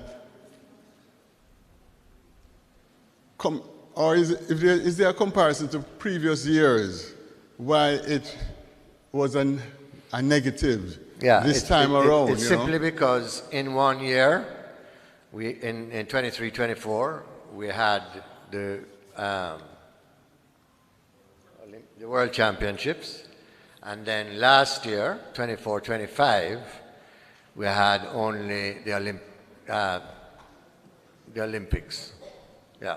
Let me try one more time. What I'm saying, you have had this before, Olympics and World Championships. So why is it in this instance, Olympics costing, you would expect it to cost more? Yeah, well, it normally costs more. But why is it that there is that fall off in the revenue to match? I don't know if you understand the point. Because I understand the point. And part of the reason is the overall softness in the advertising market more generally. But I think it is a fact that no, but if it's softness in the market, it would have affected the World Championship also. Well, and it did. We brought in less revenue than we budgeted for.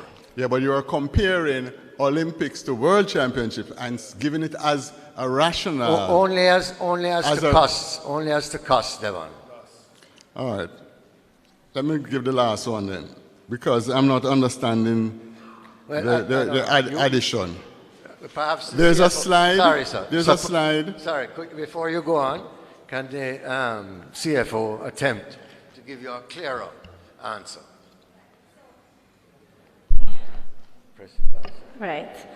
So what we have to, the reason why that was actually brought up was that when you look at, so you had you had Olympics, better? Okay. So you would have had the Olympics in 23-24, you'd have had the other way around. You'd have had Olympics in 24-25, World Championships in the year before.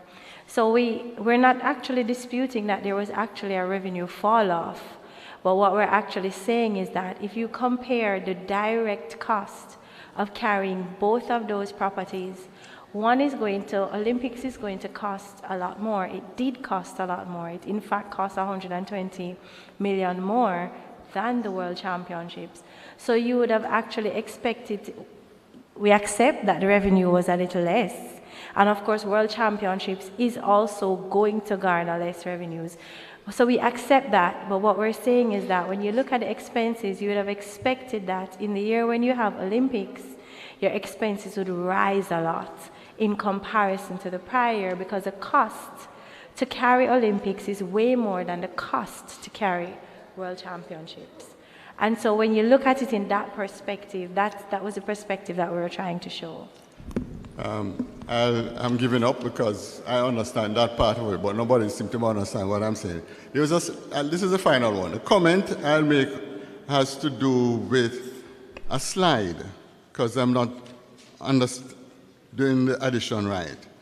It's a slide that said there are 1.6 subscribers and 5 million followers.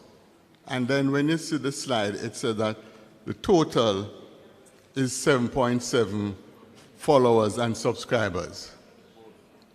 When I combined it, I got 6.6, not 7.7. But you can look at that slide, you'll see what I'm saying. Sure. Can I ask Bev Thompson, our head of digital, to answer that question?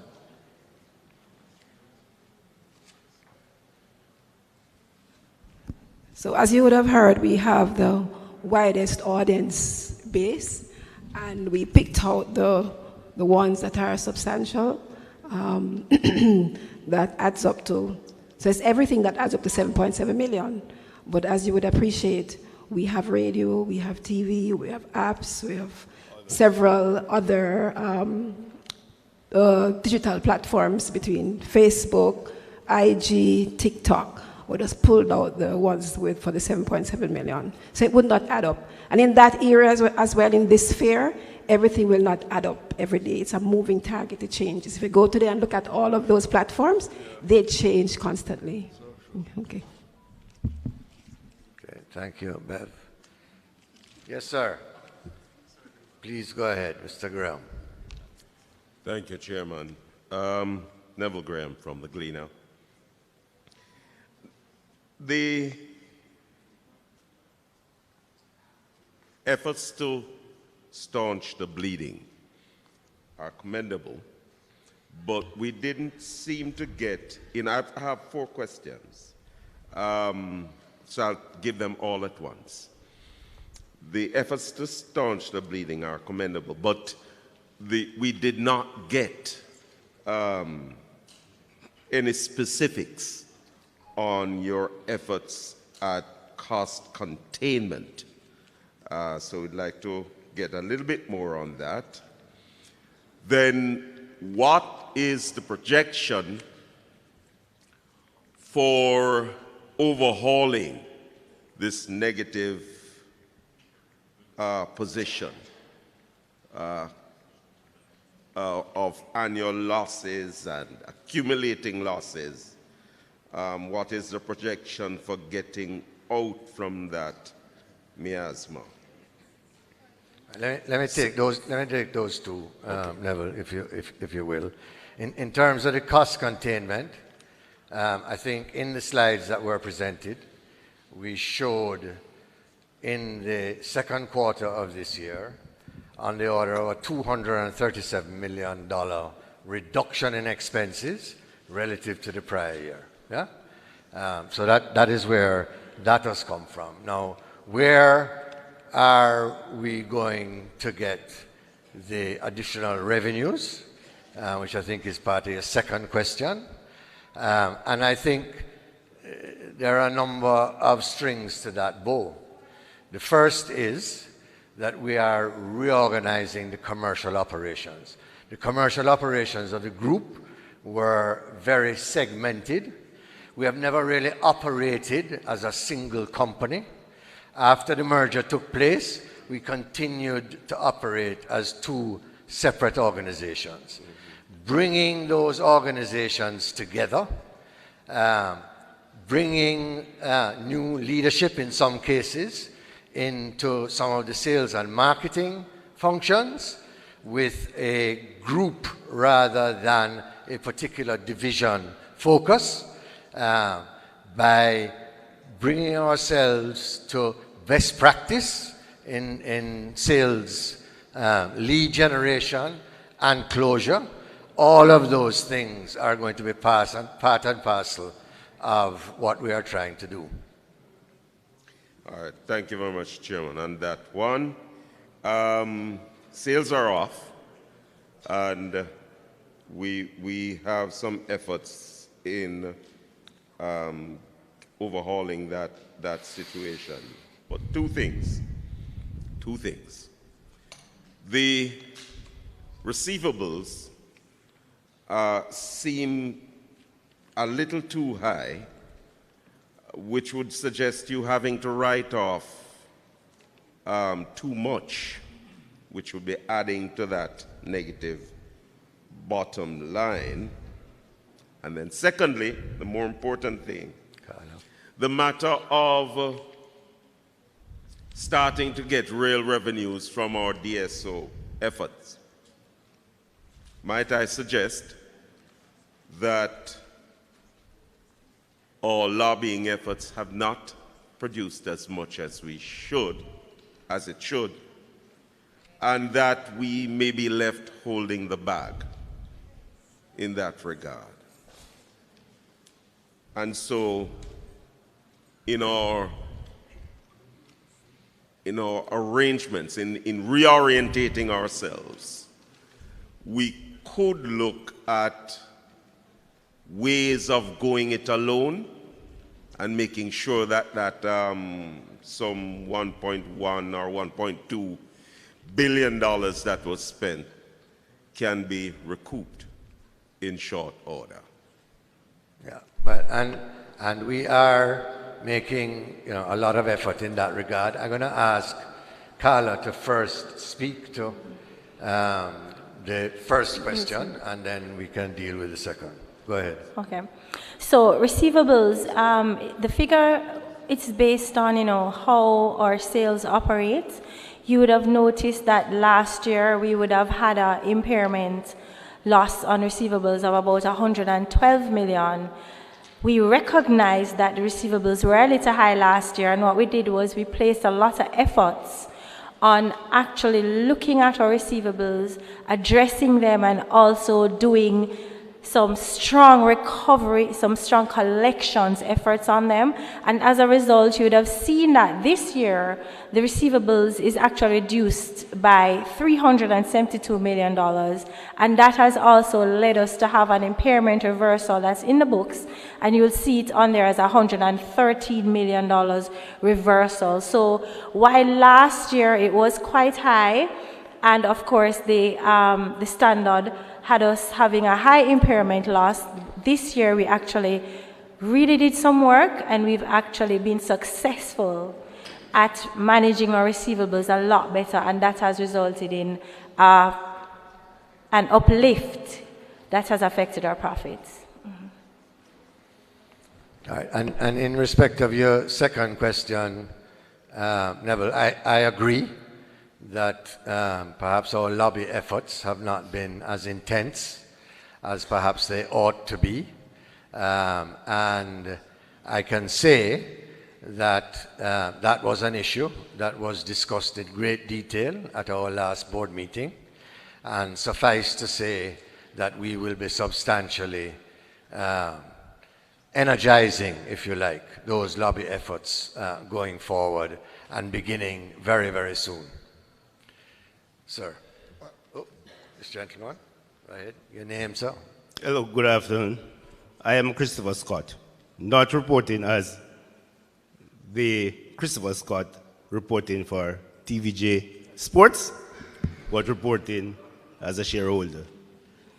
Yes, sir. I'm happy to know that you have a care division of the company. However, I'm wondering if you coordinate your efforts with other groups. I don't know if Gary is still in the room. Well, there are a number of churches, first of all, that we are partnering with. I think they gave you a list of those churches. Gary, can you come and attempt to answer this gentleman's question?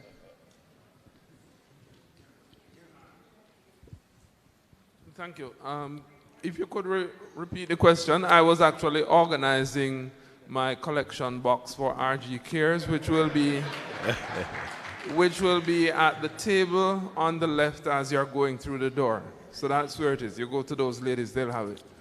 Okay, yes, what the question that I had asked, if you were coordinating your efforts with other groups, your relief efforts. Right, so we have decided that it is going to be challenging to coordinate with government entities, but we are working with other foundations and particularly with the churches, because the churches have a network that is deep and that can recognize authentically the most vulnerable.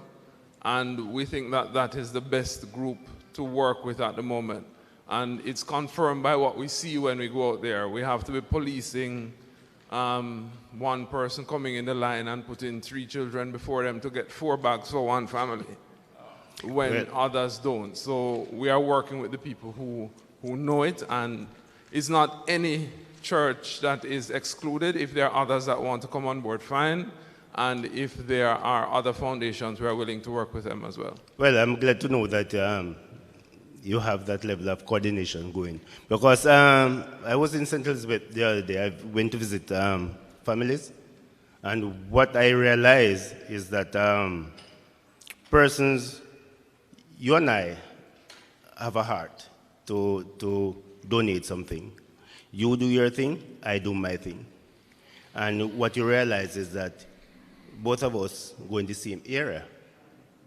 So it's just one step people get things. Now, it seems that everybody is keeping to the main road.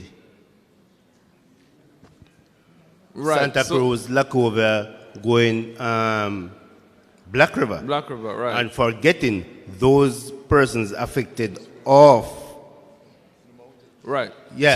So we take that. That's a very good point. And actually, we have volunteers here. Some freelancers, some staff members who have been on both trips with us.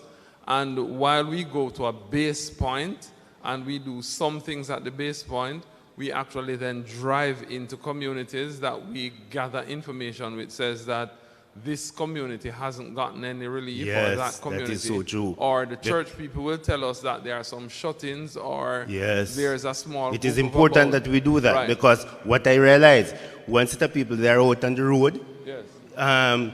One entity comes, gives, correct, and they don't go home. They stay there for the entire day. Yes, true. So they get, and then get, and then get.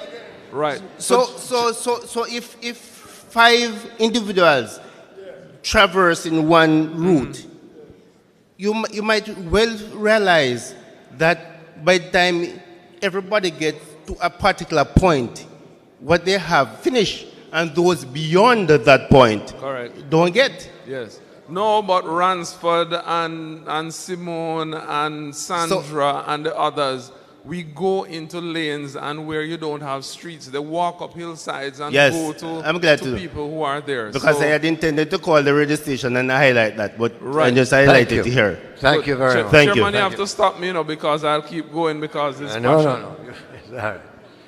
Sir. Yes, Marlon Blake. So my first question pertains to the revenue strategy and its alignment to the next 5-year forecast. So I realized in the presentation, which was good, there were not many specific numbers in terms of revenue growth. So my first question is, what's the estimated revenue growth, either in dollar amount, whether I know it's 5.3 or 5.4 now, like in the next 5 fiscal year, or in percentage amount? Yeah. Well, let me say that our expectation is that during the current financial year, we will achieve close to US $1 million in pure digital revenues. Yeah? Now, that whole initiative did not begin at the beginning of the financial year. It began partway into the financial year when we brought digital talent on board to assist us in monetizing our content. So if we achieve the $1 million in digital revenue this year, management is targeting growth of 30% per annum. And I think, over a period of years, that would take us to a quite significant sum. We are hopeful that we can get the digital revenues to a point where they do more than simply offset any declines that we have in traditional media, and in particular in print. So that's my answer. So just to clarify though, is that 30% only digital or is it overall revenue? No, it's digital. So what's the overall revenue estimate for next year and next year after? I'm not able, based on JSE rules, to give you forecasts for the company's revenues. We are not allowed to make forward-looking statements. And I would love to, but it would put me in hot water. So I hope you'll understand. Okay, I'll try to understand. But my second question regarding the, because now, like for the last 2 fiscal years, we achieved net loss of over 500 million. And based on the it's good that we're containing costs, but it's still increasing and it will increase based on inflation in the future. So, and if revenue is overall is not growing by much, at which point in the next 5 years does management and the board expect to at least break even? Like, is it going to be year 2, 3, 4, 5, 6? Again, that is not something that I am prepared to disclose because of JSE rules. Yeah? You saw from the second quarter financial statements that were spoken to by Carla that we actually produced positive EBITDA in a month. We saw a $237 million reduction in sales, and that was a $237 million reduction in costs, rather, that almost entirely offset our sales reduction. And I think that as we implement more and more of these initiatives, for example, we spoke to the printing and distribution partnership that we are currently in the final stages of negotiating with the Jamaica Observer Limited. That is expected to save us very significant money. I can't give you a figure again because of JSE rules. But there are also a lot of other initiatives in play that I believe will continue to drive reductions in our cost base while we are also driving to improve revenues. And the traditional revenues, I think, we believe there is scope for some improvement. Our new sales manager for the group has a great deal of experience in sales best practices and so on, and we're going to be doing it on a unified basis where we can offer clients a whole range of advertising options, and we may even be looking at some bundles that would encourage advertisers to spend more in dollar terms than they might otherwise do. So there are lots of strategies that I think we can use. Getting our sponsorship packages out to the market much, much earlier than we do currently.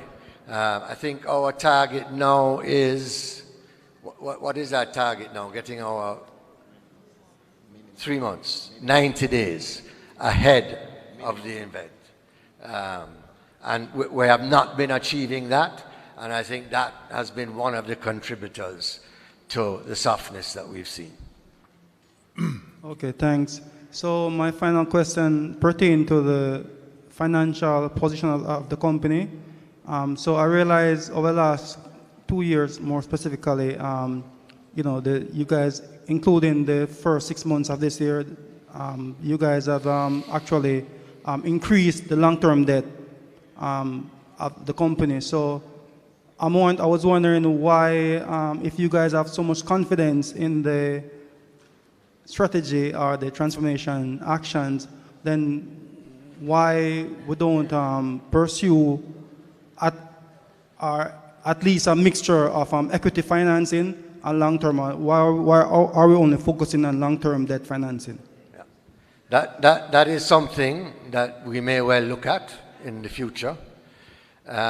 We have the borrowings we have done in particular during the current financial year are targeted towards defraying the costs of our restructuring efforts, as well as making certain new investments in a number of our existing products.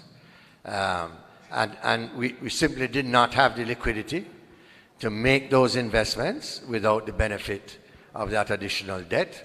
But we are hopeful through a combination of better financial performance as well as some asset divestments that we will be able to pare away at that debt over time.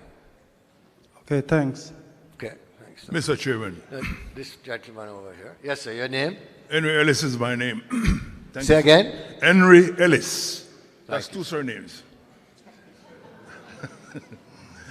Mr. Chairman, I was this person who got up in a meeting and made a suggestion that we should have all-night radio. In the days of J. Lester Sparling, God rest his soul. You remember that? Nobody remember. Anyway, a long time? Anyway, I wish to applaud Radio Jamaica for what has been going on, except to say that I observed that the standard is falling. Last night was good. I mean, Monday night is generally good. Tuesday night is good. Wednesday night is good. But from Thursday, tapered down. And I want to think that we're having too much dead here. And that is where you're losing money. Because you could put in some advertisement right there. You have people listening to the radio station all over the world. And if you put in ads where you have dead here, you could be hurting. I agree, sir. I agree. I don't know if Delia, you want to make any comment on those particular questions or observations? You see, we have the all-night buses that listen, and there are some of us that travel, and wherever we go, we listen to Radio Jamaica. You see? So we don't want to be abroad and you can't get the radio. And, when you do get it, sometimes you're dead here. No. Yeah. I would point out to you, so, if you downloaded One Spot Media, all of our channels, television and radio, are available live on that platform, so that you would be able to listen to the radio. I'm not trying to counter your point. I'm just advising you that take a look at the One Spot platform, yes, where all of our television stations, even some television stations that are not our own stations, some Caribbean stations, are available live on that platform. Yes. There was another question I wanted to ask, but I asked the gentleman already in charge of engineering with regards to your damage due to the hurricane. but he answered me personally already. I don't know if others want to hear. If there were damages during the hurricane, Mr. Melvis, do you want to speak to it?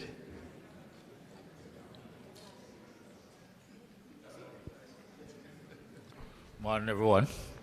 Yeah, he did ask me if we suffered any damages, and I mentioned that there are some locations that we don't have no access. And so, but I know about Shafton, that was flattened, and that is what I know so far. But I couldn't give an extent, a full extent, because we haven't been everywhere yet. So we are still trying to assess. All right. Thank you, Melvis. This gentleman over here. Yes, good day. Earl Dawkins, I'm the name. My concern is from the merger between RJR and the Gleaner, one of the situations was that we have to be renting property from RJR, from Gleaner. With all the downturn in the whole thing, I don't remember what rental we are paying to Gleaner. But I think that they should bear some of the losses that is happening. Who should bear some of those losses? Gleaner Company, the previous Gleaner Company. That is renting. Can I stop you though, sir? Yes. Can I stop you? I think one of the things we need to do is to stop talking about the Gleaner separate from RJR. That is one of the issues that I think has created problems for us since the merger. We've operated mostly in silos, and the fact is that, as I said at last year's annual general meeting, we are determined to effect a complete merger of the two companies such that we are a single company operating on several different platforms, where our viewers want us, when they want us. I'm sorry if I didn't make it clear. I'm not referring to the Gleaner Company that has been merged with RJR. I'm speaking about the remainder company that we are renting property from them. I don't even remember the name of that. We're not renting any property for them, sir. The printed media is not renting from... Say again? The printed media, No. there's no rental. No. Oh, but initially it wasn't, right?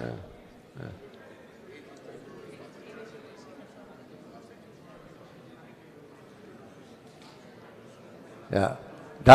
Those long-term rental rates, the merger between 1834 and RJR have cleaned out those rentals. They no longer exist. So finally, the property of 1834 belonged to the merger? Yes. Thank you. Morning, sir. Michael. Morning, sir. Yeah, my name is Michael Burke. Before you go ahead, I think we're only going to be able to take a couple more questions. So anybody who needs to answer a question, I think, needs to go to the microphone.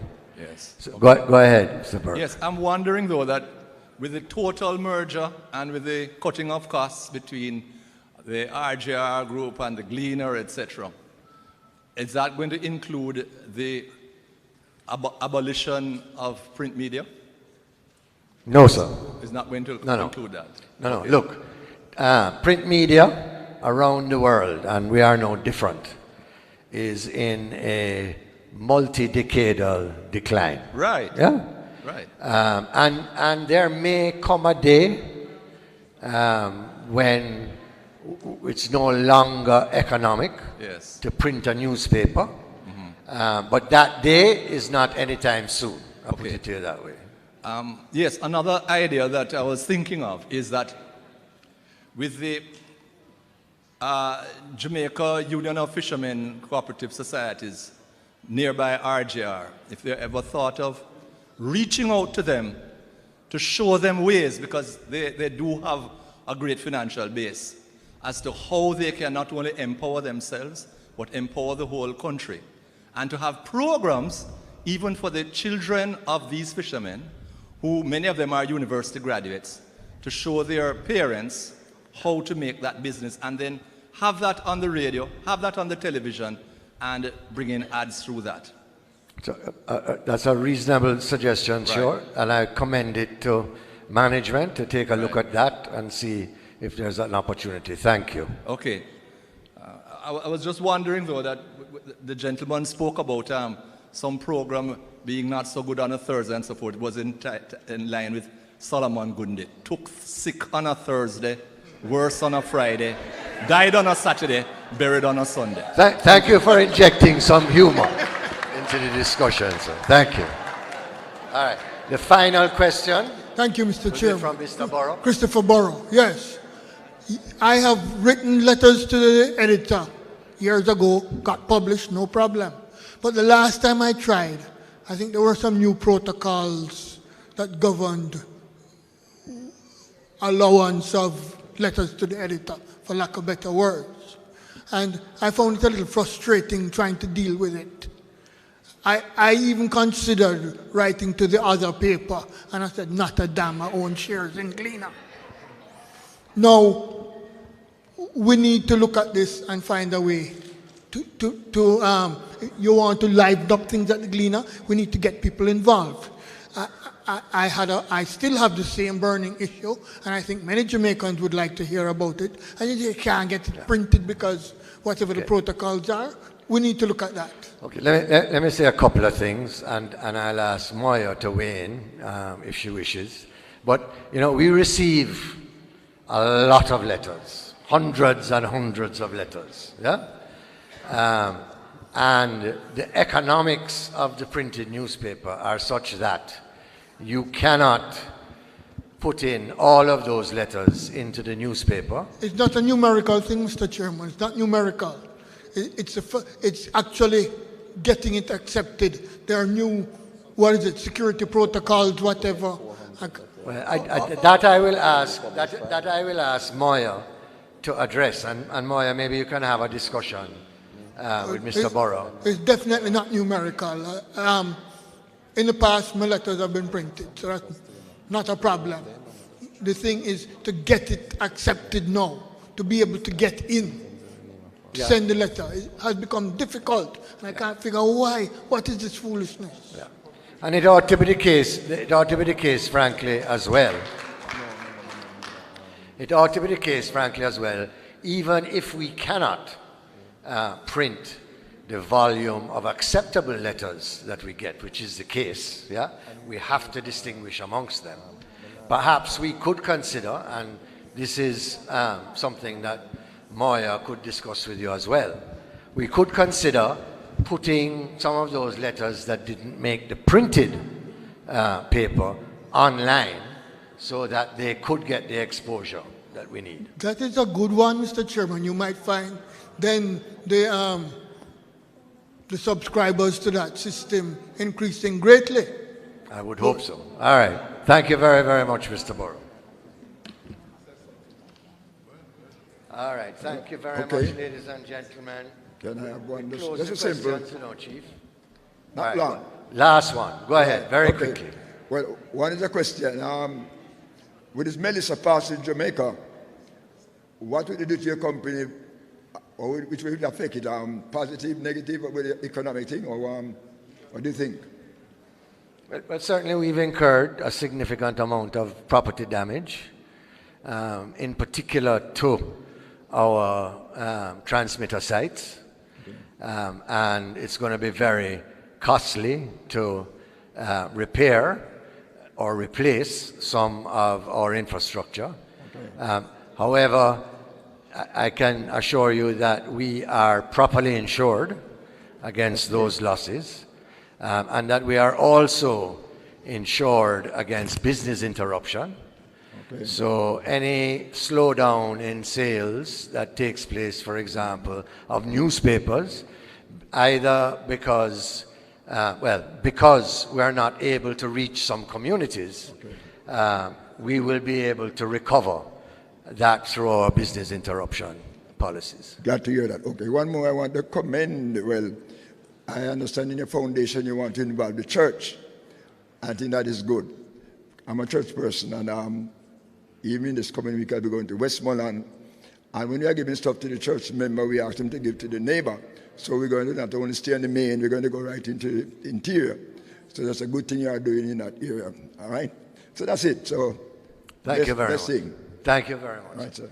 Ladies and gentlemen, if we can go back to the agenda, we have moved and seconded the resolution that the audited accounts for the year ended March 31st, 2025, together with the reports from the directors and auditors thereon, be and are hereby adopted.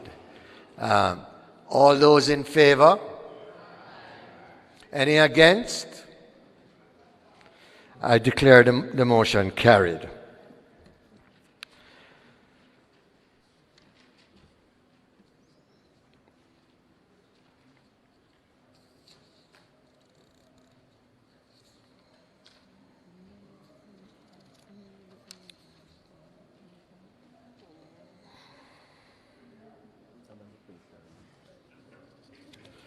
Okay. Our second planned resolution for the meeting is to put to this meeting that we re-elect directors who retire from office by rotation in accordance with Article 98 of the company's articles. The directors so retiring are Mr. Irvin Eyre, Sharon Roper, Cassida Jones-Johnson, and Elizabeth Ann Jones, who, being eligible for re-election to the board, offer themselves for re-election. I am proposing that directors Eyre, Roper, Cassida, Jones-Johnson, and Jones be elected en bloc. Please note that if the resolution to elect the 4 directors en bloc is opposed by a single shareholder, we will have no choice to proceed to have them each elected individually. So I am hopeful, in the interests of efficiency, that we'll be able to pass the resolution. So that resolution is that the following directors who are now vacating office pursuant to Article 104 of the company's articles, namely Mervyn Eyre, Sharon Roper, Cassida Johnson, and Elizabeth Ann Jones, be re-elected. Will a member...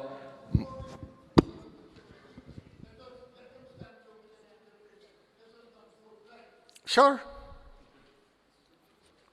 Unfortunately, Cassida Jones-Johnson is unable to be here, but the other 3 directors are here.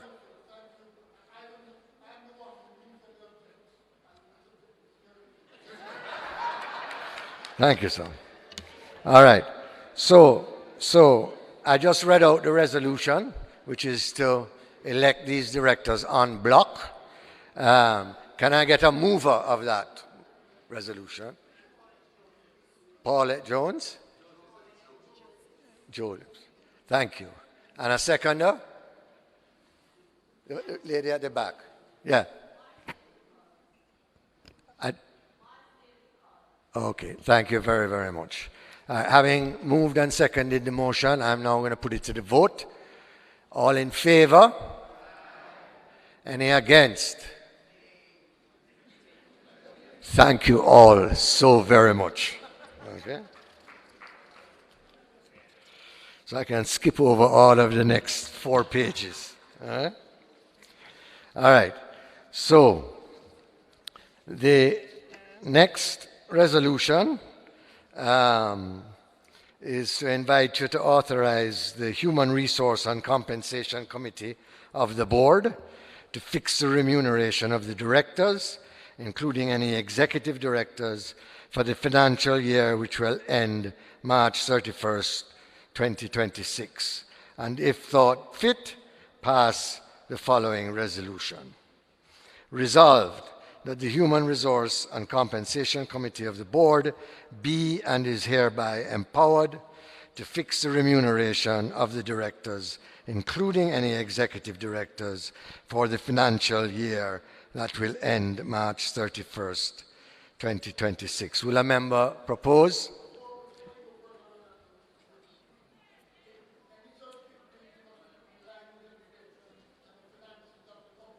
Absolutely. Absolutely.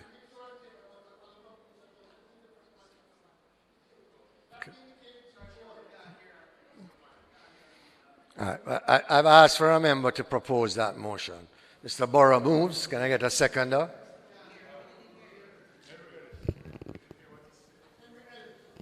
Thank you, sir. Seconded. We can therefore put this resolution to the vote. All in favor? Any against? Motion is carried. All right. The last resolution that we're going to deal with this afternoon, is for the reappointment of Baker Tilly as auditors of the company for the ensuing financial year. And the resolution reads, resolved that the firm Baker Tilly, having agreed to continue in office as auditors, the directors be and are hereby authorized to agree their remuneration in respect of the period ending with the conclusion of the next annual general meeting. Can I have a motion? Will somebody move?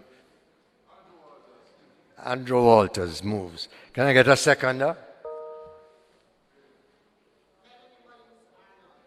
Thank you very much, ma'am. So we proceed to vote. Those in favor? Any against? Motion is carried.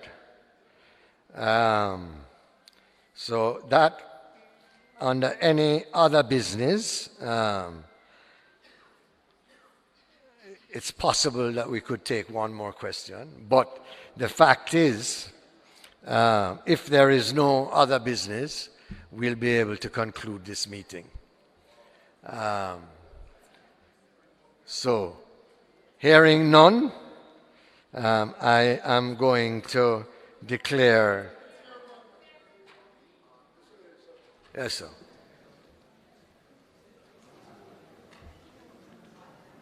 Good day, sir. You, sir, and that's it. Okay? Go ahead. Junior Dunn, stockholder. When I came today, I got no armband. Is it saying that we're not going to get any meal or any souvenir or any dividend? I noticed over the years we have been sliding. We come and we don't get any dividend. What is happening? Yeah. But clearly, sir, I think you would agree with me. In our current financial state. Yeah, but at the same time, you're about refixing the remuneration for directors. We didn't say we were going to increase it, sir. But every year, the directors need to be empowered. I don't say neighbor, you need to have a freeze like how you're freezing us too, sir. In the corporate, in the credit union areas, when they are doing their accounts, our budget, the budget a dividend for their our members. In this situation, you need to budget a dividend for stockholders. Thank you very much. Thank you, sir. Okay. Right. Thank you very much. I was near the earlier part of the meeting. It was starting, but I believe you start with prior. The last meeting I was with us ended without even asking. Now we are going into a new phase, a new year for the company. We need prayer to go into that new year. So we are asking that somebody close and ask God blessing for the company during the time coming. Tony, you want to take that one? You want to take that question? He wants to close with a prayer. Okay. That's fine with me. So You want to deliver the prayer personally, or would you like someone else to deliver the prayer?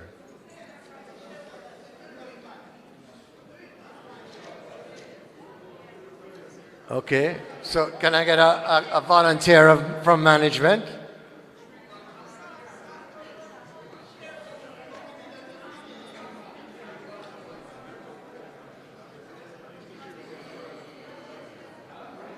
You'll pray. Come on, praise. I'm going to let you answer.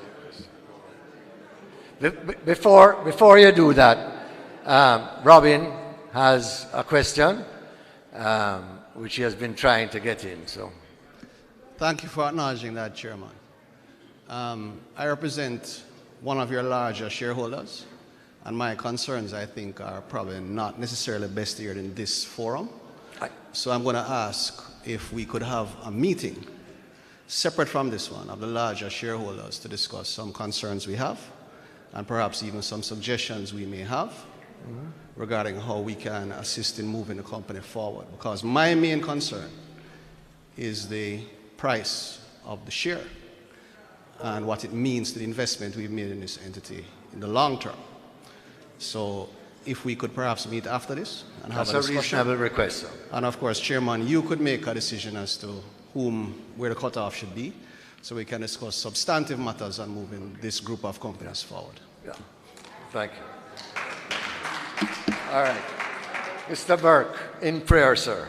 In the name of the Father, and of the Son, and of the Holy Spirit, amen. Dear Lord, we pray that the Radio Jamaica Group will continue to be resilient in the whole communication business and in the business of educating the public, and in both ways being able to empower not only our shareholders but empower all of our people in Jamaica. All of this we ask through Jesus Christ our Lord. Amen. In the name of the Father, and of the Son, and of the Holy Spirit. Thank you very much, sir, and I declare the meeting closed. Thank you.